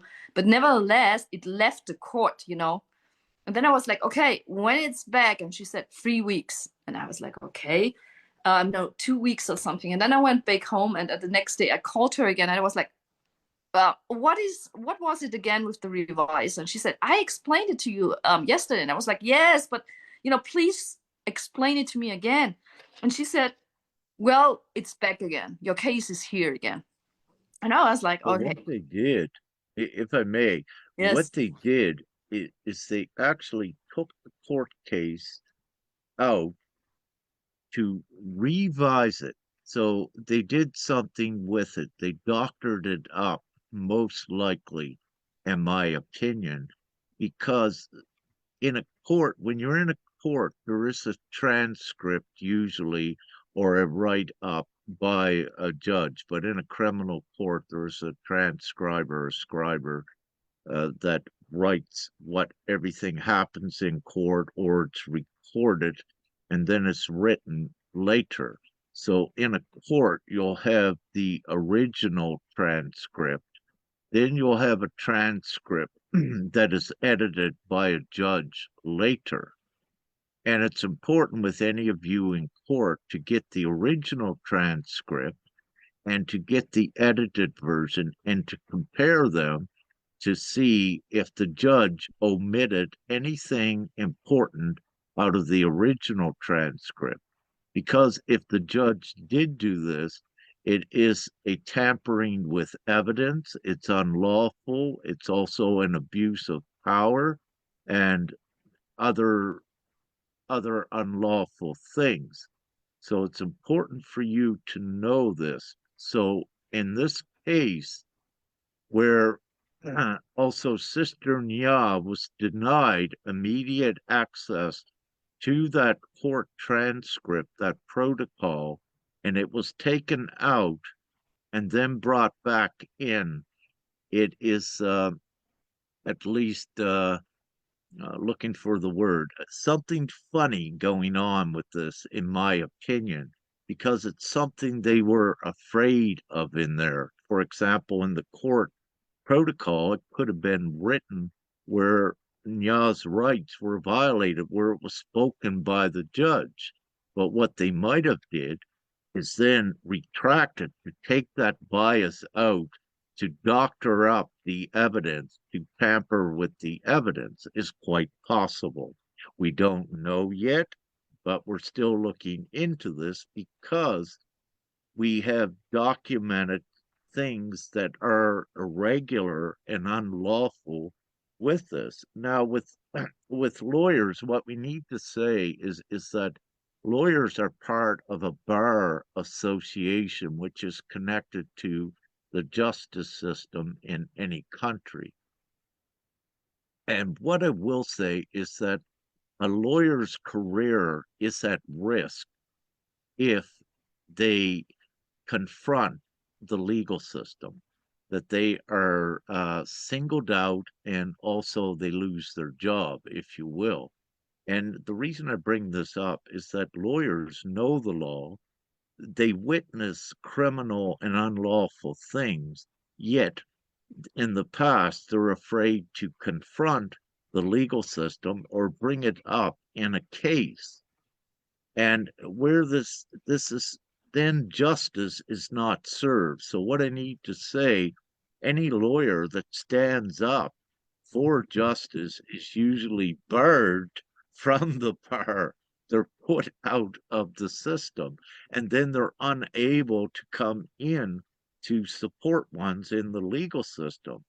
So this is also why you need this other avenue, which is above the legal system, to come in, but also the international jurisdictions that if you do find a good country with a good government, if you will, that will support it. But also you have the international law, you have the world court. You know, there's so many different levels that are set up that supposedly is there to ensure that justice prevails. But the problem is, even with the world court, if you will, all of the judges on that are paid by the countries. So it creates a conflict of interest, meaning that a judge, if you will, in the world court, if a judge was to tell the full truth about the legal systems worldwide, that judge would no longer have a job, would be singled out, targeted. So you can see the conflict of interest where they are actually not independent because they are paid by the beast system itself. So that is not an independent judge. They make you believe that, or they want you to believe that, but it's not the truth. And this is why another reason why you cannot get justice within the worldwide man-made legal system. And again, this is why everyone has got to ratify the divine GPMS.world to ratify this into law so that there are no longer any umbrella uh, coverings to cover up and sustain the illegal and unlawful artificial man-made laws. And with this, the rule of law exists because of the principle of the human rights. And it's very important. So once you violate human rights, what you do is you violate the rule of law, which is the basis of all law. So when human rights are violated, there is an unlawful action that occurs that also is unlawful with the rule of law, but where the rule of law is supposed to support the legal system, then it makes the legal system unlawful as well, meaning that it also nullifies and voids the legal system depending upon the infraction that was violated. Now, really, worldwide, I love to use Uganda as an example. Their human rights there are very limited. So actually, Uganda, the government of Uganda is one of the where they don't allow the human rights. They violate the rule of law, and really, their what they would call their legal system has no jurisdiction or stature upon any individual in reality. Uh, so what I need to say, with that again is that your lawyers within the law, it's very, very, very rarely will they stand up to do what is right because they are also controlled by the law and would be um, they just would not do that. Sister Nya, go ahead, Yes, I please. have to add some things. Yes, with the lawyer, I have found an old YouTube video which shows, about the child welfare and where the money goes. For example, that 6,000 euro is paid to a child, but that was, brought up by a lawyer, right? So he's working on it and he shows it to public. The thing, but This is important. Let me clarify. So this $6,000 was paid for a child to an institution, is what you mean. This is what the institution more to the gets? child Could you welfare. clarify? Mostly to the child welfare, and the child welfare is paying then the the other place. So the child welfare is in charge of custody, where the children goes, of the money, and gets all the money from the child. So the child welfare gets it and deploys it to other places how they want it. All So, right. So is it 6,000 a month for one child they get? for Or what example, is it? something For an around, example. yes, Wow. And because you don't know. how much do you get a month for a KUA, if you will, just for comparison? I think something around, I mean, two children, you get 455. Right. Mm, So $227, euro, $227 euro. euro, you get a month for a KUA, 227 a month you get for a KUA. But when the child services takes a KUA, they get 6,000 for that month for him. And Yeah, then they give some of that money to the child care. What a lucrative business with this. yes, yes, it is. But you can So also they're making, the mhm. calculation, for example,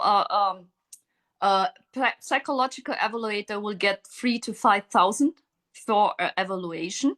So, and if you would, like the X is doing, apply to intense guidance, by the psychological evaluator, she would get more. I don't know how much she's getting because I never did that because yeah, but doesn't matter, but also, the court itself gets money. It doesn't matter if you have money or not. You would create an application. You don't have money, so give it to I, and they would say you don't get it, but the court, so the money comes from the government and goes back to the government, or to those institutional institutions, right? So the money flow is always there. So However, what I'm looking at is that this is a lucrative business. yes. Let's take a child care center, I believe, or child services getting 6,000 euros for one child where you only get 200 a month. And it's reasonable to say that, it does not cost that much for one child. And it does, so it's the point here again being is showing that there's an actual business made out of it. And there's that monetary incentivization for childcare services to go out and get children to put in these childcare institutions, meaning that the childcare institutions are profitable businesses as well. They have to draw up a business plan and show that it would be profitable. Could you share on that? Yes, we were just researching it today, meaning like, all those institutions are companies who can make like, I don't know the English word, liability, companies with limited liability, right?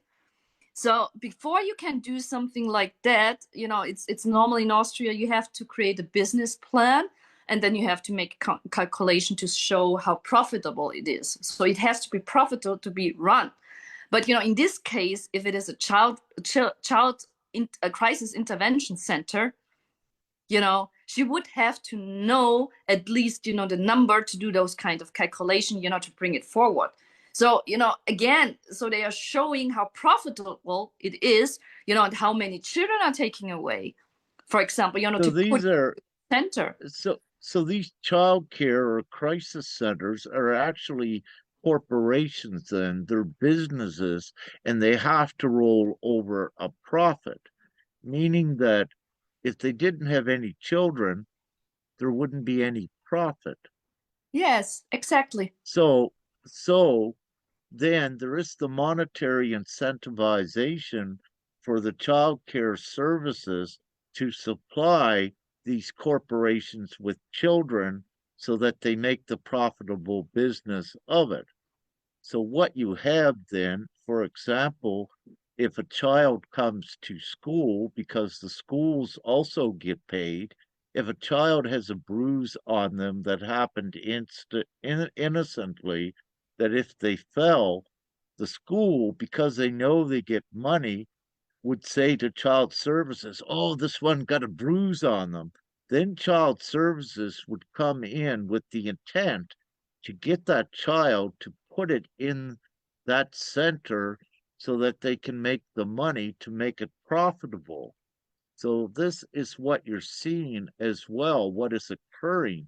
This is why it's getting so absurd and ridiculous that everyone that's getting a cut out of this money is so desperate that they break even their laws, their oaths, their code of conduct, and that their mind becomes they're so biased on focused on making the money that they target any child and any mom or dad that tries to stand in the way, they attack them as well through financial burdening, through the many levels that could take years of court if you went through the legal system.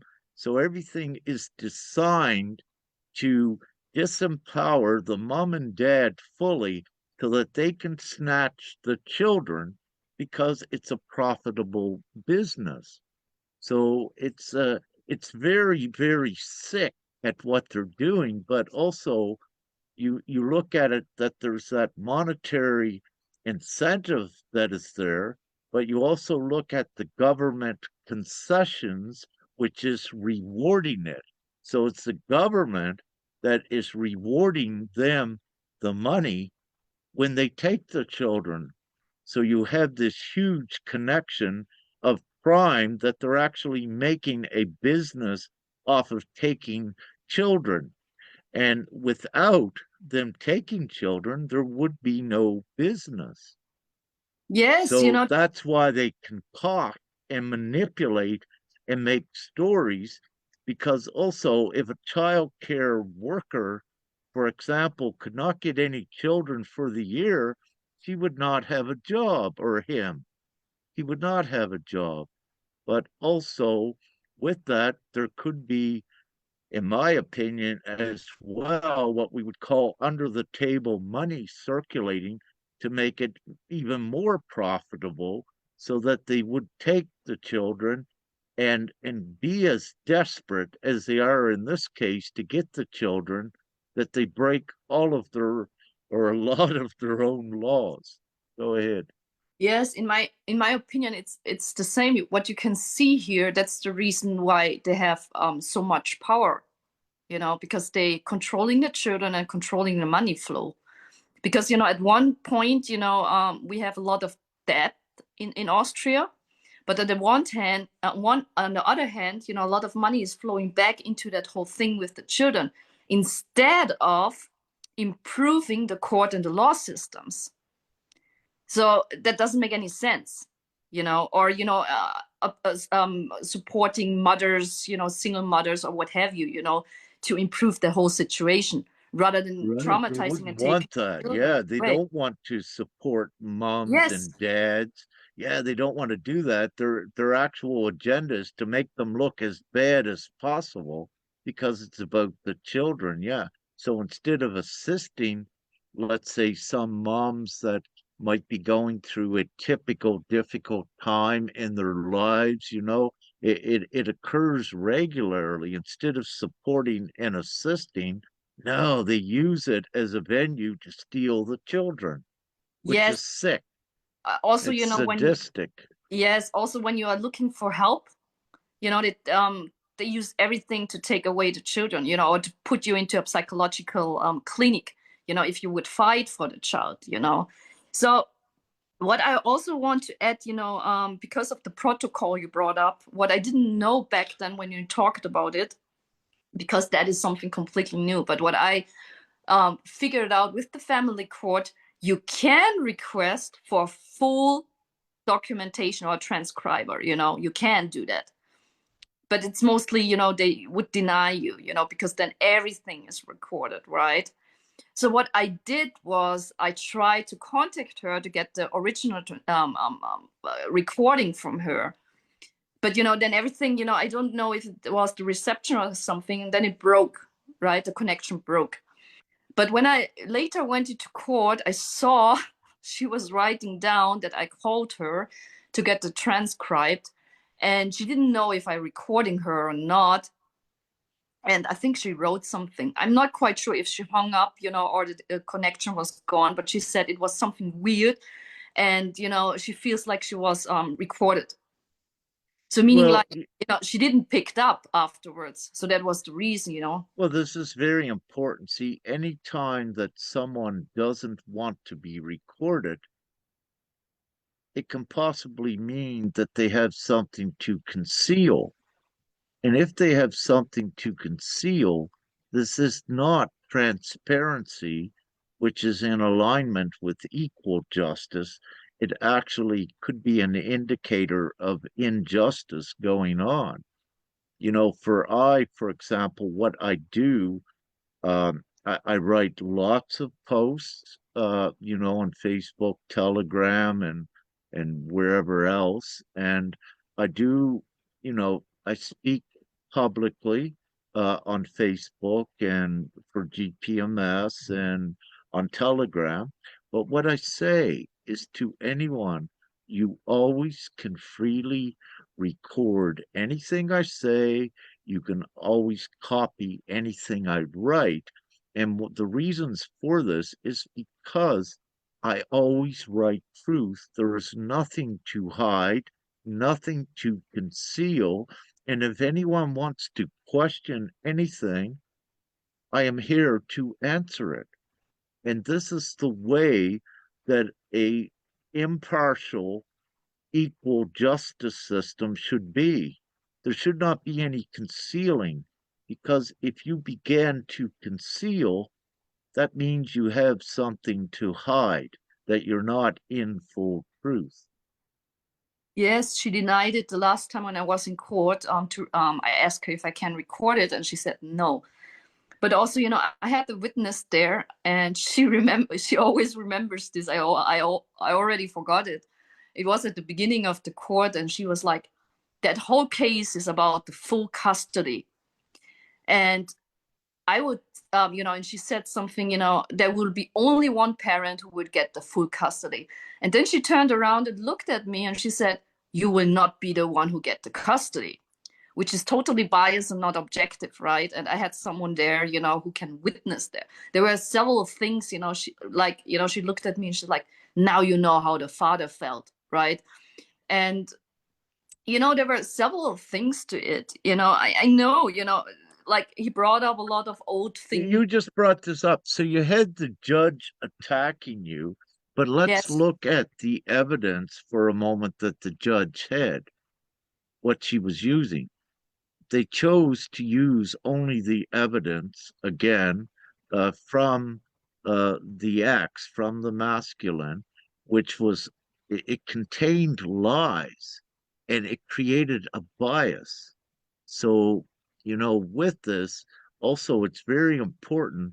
They did not fact check, they did not proof test any of his evidence, meaning that did they prove what he was saying was right? No, they did not. So what they were doing was acting on hearsay, which is conjecture, which is not truth, which is not fact. So it's very important for them to understand this. And it's very important for any of you with your procedure as you're collecting evidence to have two accredited witnesses with you as well. Because what this does, it also substantiates your position when you are engaging with any of their child care services or what have you. And Sister Nya has done this on occasion, or at least to have one other witness while she's also recording and documenting it. So it's so important with this because you need to rule out what is hearsay and what is conjecture.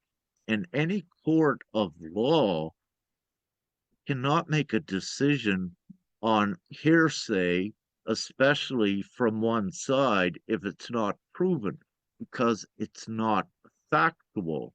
And Yeah. in any in any court of law, that is why both sides have to be heard, because if not, it creates the bias, which makes the system partial, it makes the system unjust, but it takes away the full jurisdiction of that legal system to make any decision or any judgment.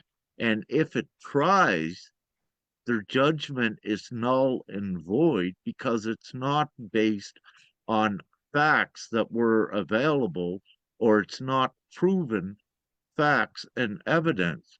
You cannot go on hearsay. And with this, I'll stop. Go ahead, sister. I was going to put in the bearer of false witness, if you will, which is so important. Yes, the thing is, that's the reason why they're bringing in the law, the evaluator. So that evaluator has sworn off and has that license, to do evaluation for the court.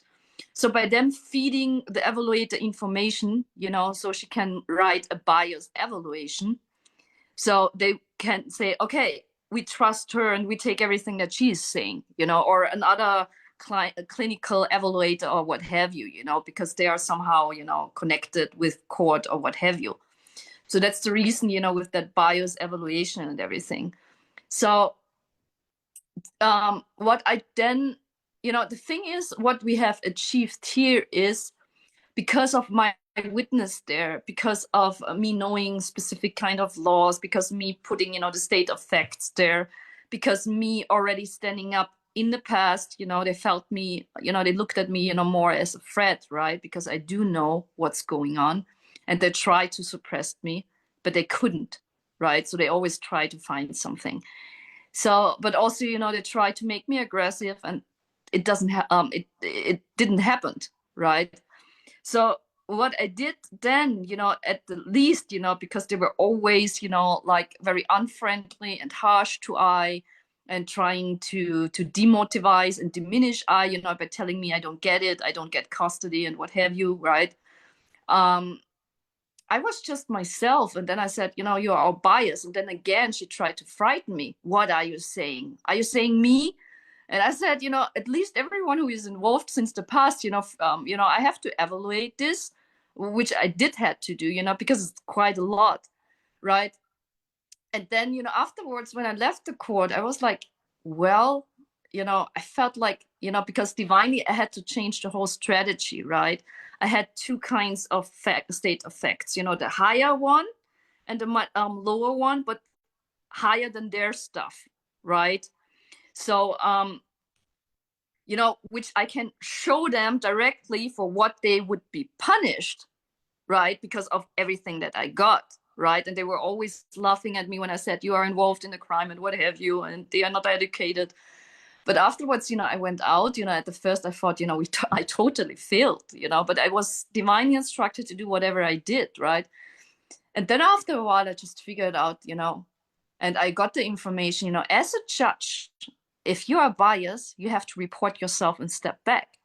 So it took a very long time, but then, just I think last week, I just opened it a couple of days ago because it's a lot of letters that are coming in right now from them. The court decision from that last court meeting was that there's a change in a judge. And that's something also completely new here, because they normally don't step easily so, back. But in this case, she would have a problem. Why? First, it's public. Second, everyone knows about it. The third thing, I'm educated, with that whole thing, and I don't stop. They can't stop me and they can't break me. So what is she doing now? The only thing that she can do, because unfortunately the judge are protected here in Austria, by their system, which is wrong. I know in other countries it's not, but she had to step away. But Rick mentioned it very great, because that's also, they are showing that they are guilty, right, in being biased. But they said, they will continue with everything they already have done. But that's also not true, because normally also with Austrian lower laws, if something like you have a lot of unlawful things, you have a lot about processes that are unlawful, the whole case is nullified, right? So again, they try again to do something, and to keep the children. But right now, I changed the whole thing, like if you're stepping into your power, if you have ones behind you, if it is public, the first time I was afraid to went into court to get into my case and to have my rights, but the more you do that, the more comfortable you get with that.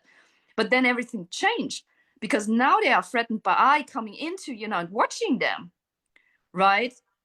So that is also very important to do. So that is also a very great change, what I want to say.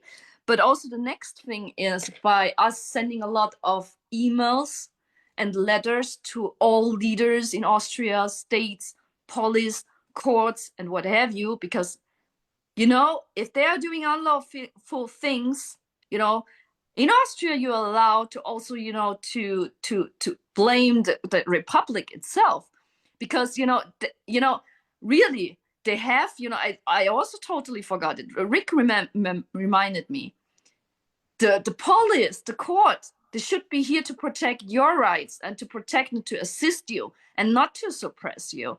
And if you remind about that, you can easily step up, and you can also write a cease and desist letter also, against the public of Austria. That's also in your human rights. You can read it, and you can do it. So because of me doing this, I wrote all of the ministries of Austria, and only one of them, I think, replied. And it was someone, he said he's working in a department for, the inner things, the inner things in Austria. I don't know the exact political term, but he's working in the department for corruption. And he said like, oh, I created a case number. Could you maybe send me more of your information? And I was still writing the state of facts. I'm still evaluating information, writing down the evidence. Every time not more is coming in. And I said to him, oh, it's so much. I don't have it done yet, and I will send it to you later. But then I was like, oh, no, I have to get him into as soon as possible. Because also when you look at the corruption website of Austria, there's information like, oh yeah, mostly when corruption happens, everyone who is a victim, victimized by this, just came to us 2 years after, when it is over. So the best thing is to come as soon as possible, especially if it's happening right now, right? So then I write the most important things together, everyone who is involved, right? Because in my case, also the leader of Carinthia is involved, other departments are involved. Interestingly, the leader of Carinthia is stepping back, resigning as well. Also the leader of the courts, in Carinthia is stepping back as well. So there are more stepping back, resigning. And yeah, well, I wrote him everything. And then he came back again and he said, yes. So we got your report and we forwarded it to the capital of your state. And then he signed with his name and that he's the chief inspector of, the Department of Corruption. So now it's there. But what I also did is, I said to him, there's more coming in. So it's not done yet. But I also have informed him that I made it public worldwide. There are investigations running, internal and external as well. And also, that everyone is breaking the oaths, and that every one of them is representing, the state of Austria. But the thing is, it comes from above to to get to that jurisdiction lawyer, in my place. but also, to let him know that I have support and that is already made public as well, which is also very powerful because, now he's taking it serious because he replied to it and he forwarded it, because I have talked with a lot of other mothers and fathers, and they said, yes, I have write them all. None of them replied. None of them showed interest. But why? Because we have made different kind of steps here so far. Every step we made is a complete plan, I would say, to get to that point, and to put that pressure onto them, or to flip the tables, because we don't do anything unlawful. We don't threatening or something. We just take in the power of the people. We take in the power of making it public and to be seen, and also not being afraid of this, but also knowing that you don't do anything wrong. So now we have a criminal case right now. So I think I still have the family court case, and they created a new criminal case with it, but normally the other case has to be nullified, and we set something up to write the court. I had to write the court and the Republic of Austria because they want to seize my car, to auction my car, because of a punishment from that court, from the family court, and we had to send them an information to tell them now it's a criminal case and you can't seize the car, or you're not the seizing car, because they never can seize your car. But the thing is to tell them that they have to stop the unlawful acts, because honestly, as an example, if you create a penalty fee of 500 euros and they size your car, I bought that car several years ago for 7,000 euros. So it means like it's an oversizing, but still they do. So they are doing a lot of unlawful things here, right? And by me telling them, I already told them that's unlawful, but still, we had to stop that, with a higher divine truth.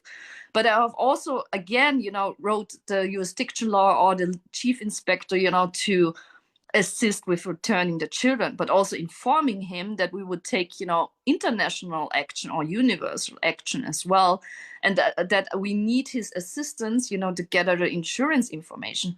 Because what also others don't know, which I also had to educate myself, is for example, if you have a car accident, you are also exchanging their insurance. So the insurance is taking care of that. Because I was talking with someone today and she said, but the insurance is not responsible for it. And that was the same response I had at the beginning. But then I figured out, I was researching a little bit of it. Yes, you can directly sue an insurance company if that one is insured by them. But they write, we don't know it, they normally write, yeah, but they don't take you serious or what have you. So that's the reason why we need the power of the people. But the thing is, normally they do it with the lawyer. Why do they do that with the lawyer? Because the lawyer is bought, right? They would make a deal with them and you would never get the money you want, right? So that's a different thing with that. So just to add those things. Oh, and just one thing I want to add, because it was before, with the children being, the Children Intervention Center, Akua was sending me a painting he made on a postcard where they say, they respect and the children's rights. So when I talked with my children, Aurora brought up very often, she had vacation at that time, Easter vacation, and she said, oh, Akua has to go into the kindergarten, and I didn't hurt him saying anything, I didn't know how much, he is suppressing himself. And Aurora brought it up several times, and I said, okay, well, but, on the second or on the third call, I said like, okay, that's weird. Something is going on. And then I called the supervisor and I asked her, so why is Akua going into the kindergarten if he has vacation? And she said, I think she said the same thing, like with the supervisor. But she said, yeah, he's going to the kindergarten because there's a good feedback. And I said, I don't care about the feedback. So does Akua wants to go to the kindergarten? And she said, well, I looked at him and I said, you are going to kindergarten. And he said, Yes. And I said to her, did you ask him if he wants to go? Because that's normally when they start to coerce you, or to force their opinion about you without asking, and that's a child who's trusting, the ones who are around. So, and she said, no. And I said, I'm still having the custody. And she said, no, you don't have the custody. And I said, I never saw a court order which says the different. And then she said, well, we signed up for him for the next days and he will go there, no matter what you're saying, right? And I said, well, do I understand you correctly that you are coercing my child against his will to go to the kindergarten? And then she said, like, oh, do you have something more to say? Otherwise, I would end this. And I said, okay, well, then let us end this. I was somehow emotionally, yes, I was, but I didn't attack or threatening her. But then afterwards, in the afternoon, I was talking with the children again. And I said to her, oh, yes, now I understand what you mean. I'm sorry that I just recognized it very lately. Because the thing is, they are observing us and the children are, limited or restricted what they are allowed to say, and I can feel it and they can feel it. We cannot talk freely. Also, someone in prison is allowed to talk freely without someone listening to them, right? So, and then I asked Akua and I said, Akua, honestly, do you Aurora is often bringing up with the kindergarten. So I wanted to ask you, do you want to go to kindergarten? And she said, no. And I said, oh, well, and then the supervisor stepped in again and she said, yeah, but he has a good feedback. And I said, this doesn't matter if there's a good feedback or not. He has rights. And I said to her, and she said, yeah, but they are same age old children to play. And I said, well, if you have vacation, are you then going to work, instead of staying at home with your family? Why is he not allowed to stay with his sister, with his family, only family he's allowed to see? And you sent him into the kindergarten, right? So they blocked me again, but honestly, something like that, they will bring it up. Oh, the mother is uncooperative. She's emotional. She's unrational. Blah blah blah blah blah blah blah, which is not true, because the only thing I'm doing is respecting the rights of a child, not coercing it. Listening to the help. They Aurora was asking for help, but she wasn't. She didn't ask it directly because of the whole situation, right? So as a mother, you would know if your child is coming and wants to tell you something or asking for help. So that's what mothers are doing, because we love them But so much and we know them so much. And that's also showing us how competent we are and how much we know our child better than they do, because they don't have that motherly love for them. That is just an example. If you respect the children rights, you don't coerce them. Also after 6 weeks not seeing but them, it's the it, first thing I did was, I asked them if I'm allowed to hug them, because I don't know if I, jump onto and, put anything about them. So I'm just sharing that, um this is very important as well. So what you're seeing with the supervisor at the center, she is also violating your rights at suppressing your freedom of speech with the children. So this is very important. This is another violation of your rights, what you just brought up, your freedom of speech and conversation with your children. So what they're doing is controlling the conversation, which is violating your rights as well as the children's. And this is a constitutional violation yes, as well, which is very important to note that with the mayor and the head of the state of Carinthia as well, as part of their civil duty, they are obligated to support uh, the people in Cisternia because of this unlawful activity, meaning that if they do not support it, they are also complicit in the crime and become an accomplice at trying to cover up these things. But what has really occurred with all of this, all of the levels of the Republic of Austria are complicit in this crime for the simple reason that they have received cease and desist orders that said to release the children immediately they were taken unlawfully. Yet the children have not been returned. So with each day, what is occurring is more and more incriminating evidence against the Republic of Austria. But the Republic of Austria is all of its people as well. So what this means, if a huge lawsuit comes against the Republic of Austria, and I think Austria has a deficit now of maybe $3 billion. But if it gets hit with $250 billion, all of the taxpayers, all of the civilians in Austria need to pay that, are part of it. The only way that the civilians in Austria are not part of it, if they stand up now against this unlawful, unjust system, what is there? Because each individual is morally obligated. It is written in the laws of Austria itself that you can perform civilian arrests, meaning that you can detain individuals and call the police to come get them when you know that you have incontestable evidence that they acted unlawfully. And the police have to come and enforce the law. If the police do not, then the police are acting unlawful as well, and they become part of the crime. So the people needs to know the actual power. Now, even within Austria, they'll say that the right of resistance is not there.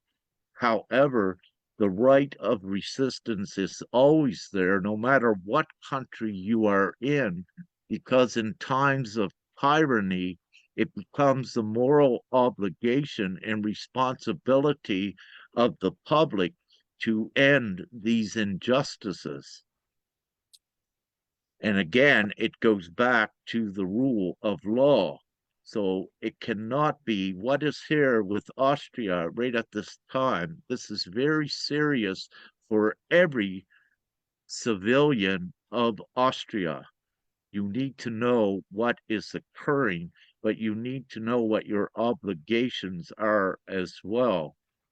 And also, at any time that we give gpms.world to the people, meaning that you have the choice to choose this lawful system. Once you know that you have that choice of the replacement system that frees everyone and accommodates everyone into absolute law, once you ignore it, and if you keep supporting the beast system, the longer that you support it, you also become an accomplice to the crimes that it creates. And again, this beast system worldwide, this current system, is responsible for killing over 33,000 a day just by depriving them of food because of money, because of this capitalistic system. And most of those are children. Perhaps 15, 18,000 children are dying a day of hunger because they don't have money, where the GPMS system, replacement system, gives money to every man, woman, and child worldwide, comfortable money, and also all of your law. So you need to know also right at this time what you are doing by supporting a system that is not only killing people worldwide due to poverty and the causes it created, but through so many other means as well. So you are placing you are placing by supporting the system, beast system worldwide, there is almost 1 billion people that are going hungry every night. They're deprived of food every day. This is very important to know what you're supporting when you're not supporting and assisting in ratifying GPMS dot world, the replacement system by the people for the people worldwide, and do what is sane, what is civilized, and stop this savage, ridiculous, primitive system that is inflicting so much harm and death upon humanity. It's no longer acceptable. We soon got to, oh, yeah, I believe one other thing. So what we're seeing and we're publicly sharing is that there's more danger coming to the children as we speak, where they're currently at, and we're documenting this as well. How they have actually endangered the children. Also, uh, yet, excuse me, I don't believe there was a lawful order, what they would call a legal order by the court to take the children in the first place. And it looks like we're starting to find some more evidence with that, which also will bring the police and criminal investigators to be subjugated before the law as well, because it is, again, in their practice, there has to be a written warrant, if you will, that is shown for that and signed or sealed or stamped by an authority or a government, meaning that a police cannot just act on hearsay as well. It is improper and unlawful action. There has to be an original document that can be referenced. And also, Sister Nya asked for the document before and when they were taking the children, and none was submitted. She also asked for it afterwards, if I'm correct, and it was not delivered. So there was no lawful order as well. So we are looking at even more infractions that are involving more and more with this as we proceed. With that, Sister Nya, I know you have something more to say, but I think we'll soon wrap this up, if you will. No, I have But go ahead. only one thing to say, with divine GPMS, and what we are also doing, is to assist other mothers and fathers, but also, we are planning, for everyone who wants to step up and to share their story. We are open for it, but also to inform you that there are more coming in, and also ones who are working, since years in this area and who can confirm or share a lot about it, but also other mothers as well. So everyone who wants to share their story, please come forward, or who needs assistance, we will keep you up to date. We are very busy. Yes, there's so many things going on, and so yes, so but we are working on it, but it's also by us trying as well what is the Uh, best way, to get this through. well, what what I wish to say, none of this would be possible if God was not real. And what I can guarantee all of you is that God is very real. And we are in the most beautiful times with this, meaning that when you step up and you have the courage, you will see in your life how things begin to change. And these are the miracles of God, meaning that you will be supported in what you are doing with this. But we leave this with each individual for you to confirm it to yourself so that you know it's true, but to share um, with others as well. And in any of your incontestable facts of truth, or even your statements, what you write, it's important that at the bottom of it, you can say such thing as, I swear uh, on this, to God or what have you. What is a better way? I had a better way of we could say that you swear an oath to God. Put this on your documentation as well on the bottom of it. Because it also shows you are swearing an oath. And what we say is that many of the court or many of the governments and court systems worldwide recognize when you say that what it means.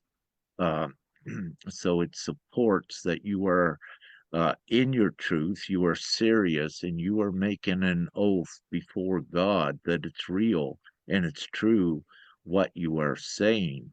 But also, what we're looking at, and this is important too, um, in any court or in any code of conduct or code of ethics, when they took their oath of office, like a psychological evaluator or a judge, if they also swear on God, if you will, and whatever's written in there, if they violate that, they violate their oath, which is very serious. But also, if we have a psychological evaluator uh, or even a child care services lying in court, it becomes perjury that they lose their credibility as well.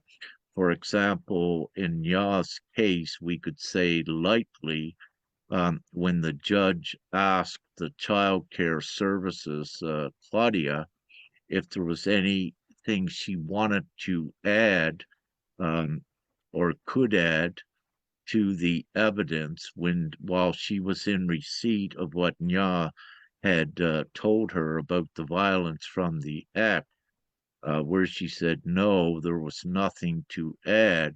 You could look at that slightly as being a lie, which is perjury as well, which also could take away the oath. But more substantiating perjury, which is a very serious crime as well, is lying in court. But again, it depends on what court you're in. Some courts do not use where you swear on God or you swear on a Bible, if you will. So it depends to check on what court you're in. But by lying in court, for example, if Nya's ex had lied in court and it's proven that he lied, that is perjury, which discredits all of his testimony and it cannot be used. So it's important with the cycle, with any, even a lawyer, if a lawyer for the other side knowingly lies in court, and you can prove it, it's perjury, and he loses his oath, or her, if it's a she lawyer, they lose their oath and they lose their practice. They're unable to have a professional practice because they lose their oath through perjury, meaning they can no longer be a lawyer because they need that oath of credibility to be able uh, um, to be and function in a court of law that uphold the oath where they swear to God. I just had to add two things. The thing what you mentioned with in the court, that was 2 years ago, and it was with a masculine judge. Just to straightening up.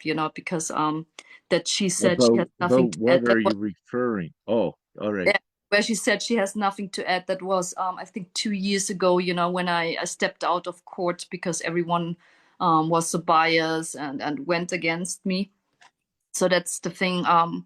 what I wanted to add here. And also, with what you said, they have used it against me, by bringing up a lie, showing that I'm lying, so that everything I'm saying is a lie, right? So they just used it against me, but honestly, they know that he's lying. So I'm just adding this. In my opinion, they know it. So yes, but that's all. Yeah. So we did quite a bit here. It's been lengthy tonight, but good coverage. And as Femke was saying, it's we've been on here long. How many will still watch it? But what I have said is that the moms and the dads that's in this serious situation, they would watch it in the entirety, and that is who it's for, to be as adequately and fully informed as possible, because we touched on so many important subjects of information and knowledge and tools and instruments and techniques that they can begin to utilize and employ in their fight for justice, if you will, and to get the children back as soon as possible. But what we will say is we got the big finale that is coming that we're not revealing yet, the big strategy, if you will, that ends the game, checkmate fully. We already have checkmate, but we need to do it step by step, and this is what we're doing with this. Yes. So thank you so much, everyone, for watching. You can reach out to us on Facebook or, on divine-gpms.word. So, yes, thank you so much for watching and listening. Oh, Thank yeah. you so much for hosting it, Rick. No, thank you. You did it. But that reminds me, I have on my Facebook, I had the old GPMS world that would come up. I got to change that because we went to the new website. So that reminded me another thing I got to do. But having said this, we will end the recording in love, light, and gratitude to our guest, Eva, and beautiful sister Nya, beautiful sister Eva, and all the beautiful sisters and brothers. First. Uh, so we'll end the recording. I believe you can do that. Okay. So it's all recorded. Just let me check with Facebook. We're still on there, I believe. Yeah, we still had some viewers. Linda 7 minutes ago, 10 minutes ago. Yeah, so we still beautiful. Still had some viewers. I'll shut that down, and let's call it a night. It's been another long day. You put in probably $10,000 worth or more of work today, Sister Nya. So, so there we go. So, love, light, and gratitude, and have a beautiful evening. And I'll hit the red button, reset Yes, it's amazing. Love, light, and gratitude. of light and gratitude. Bye. Bye.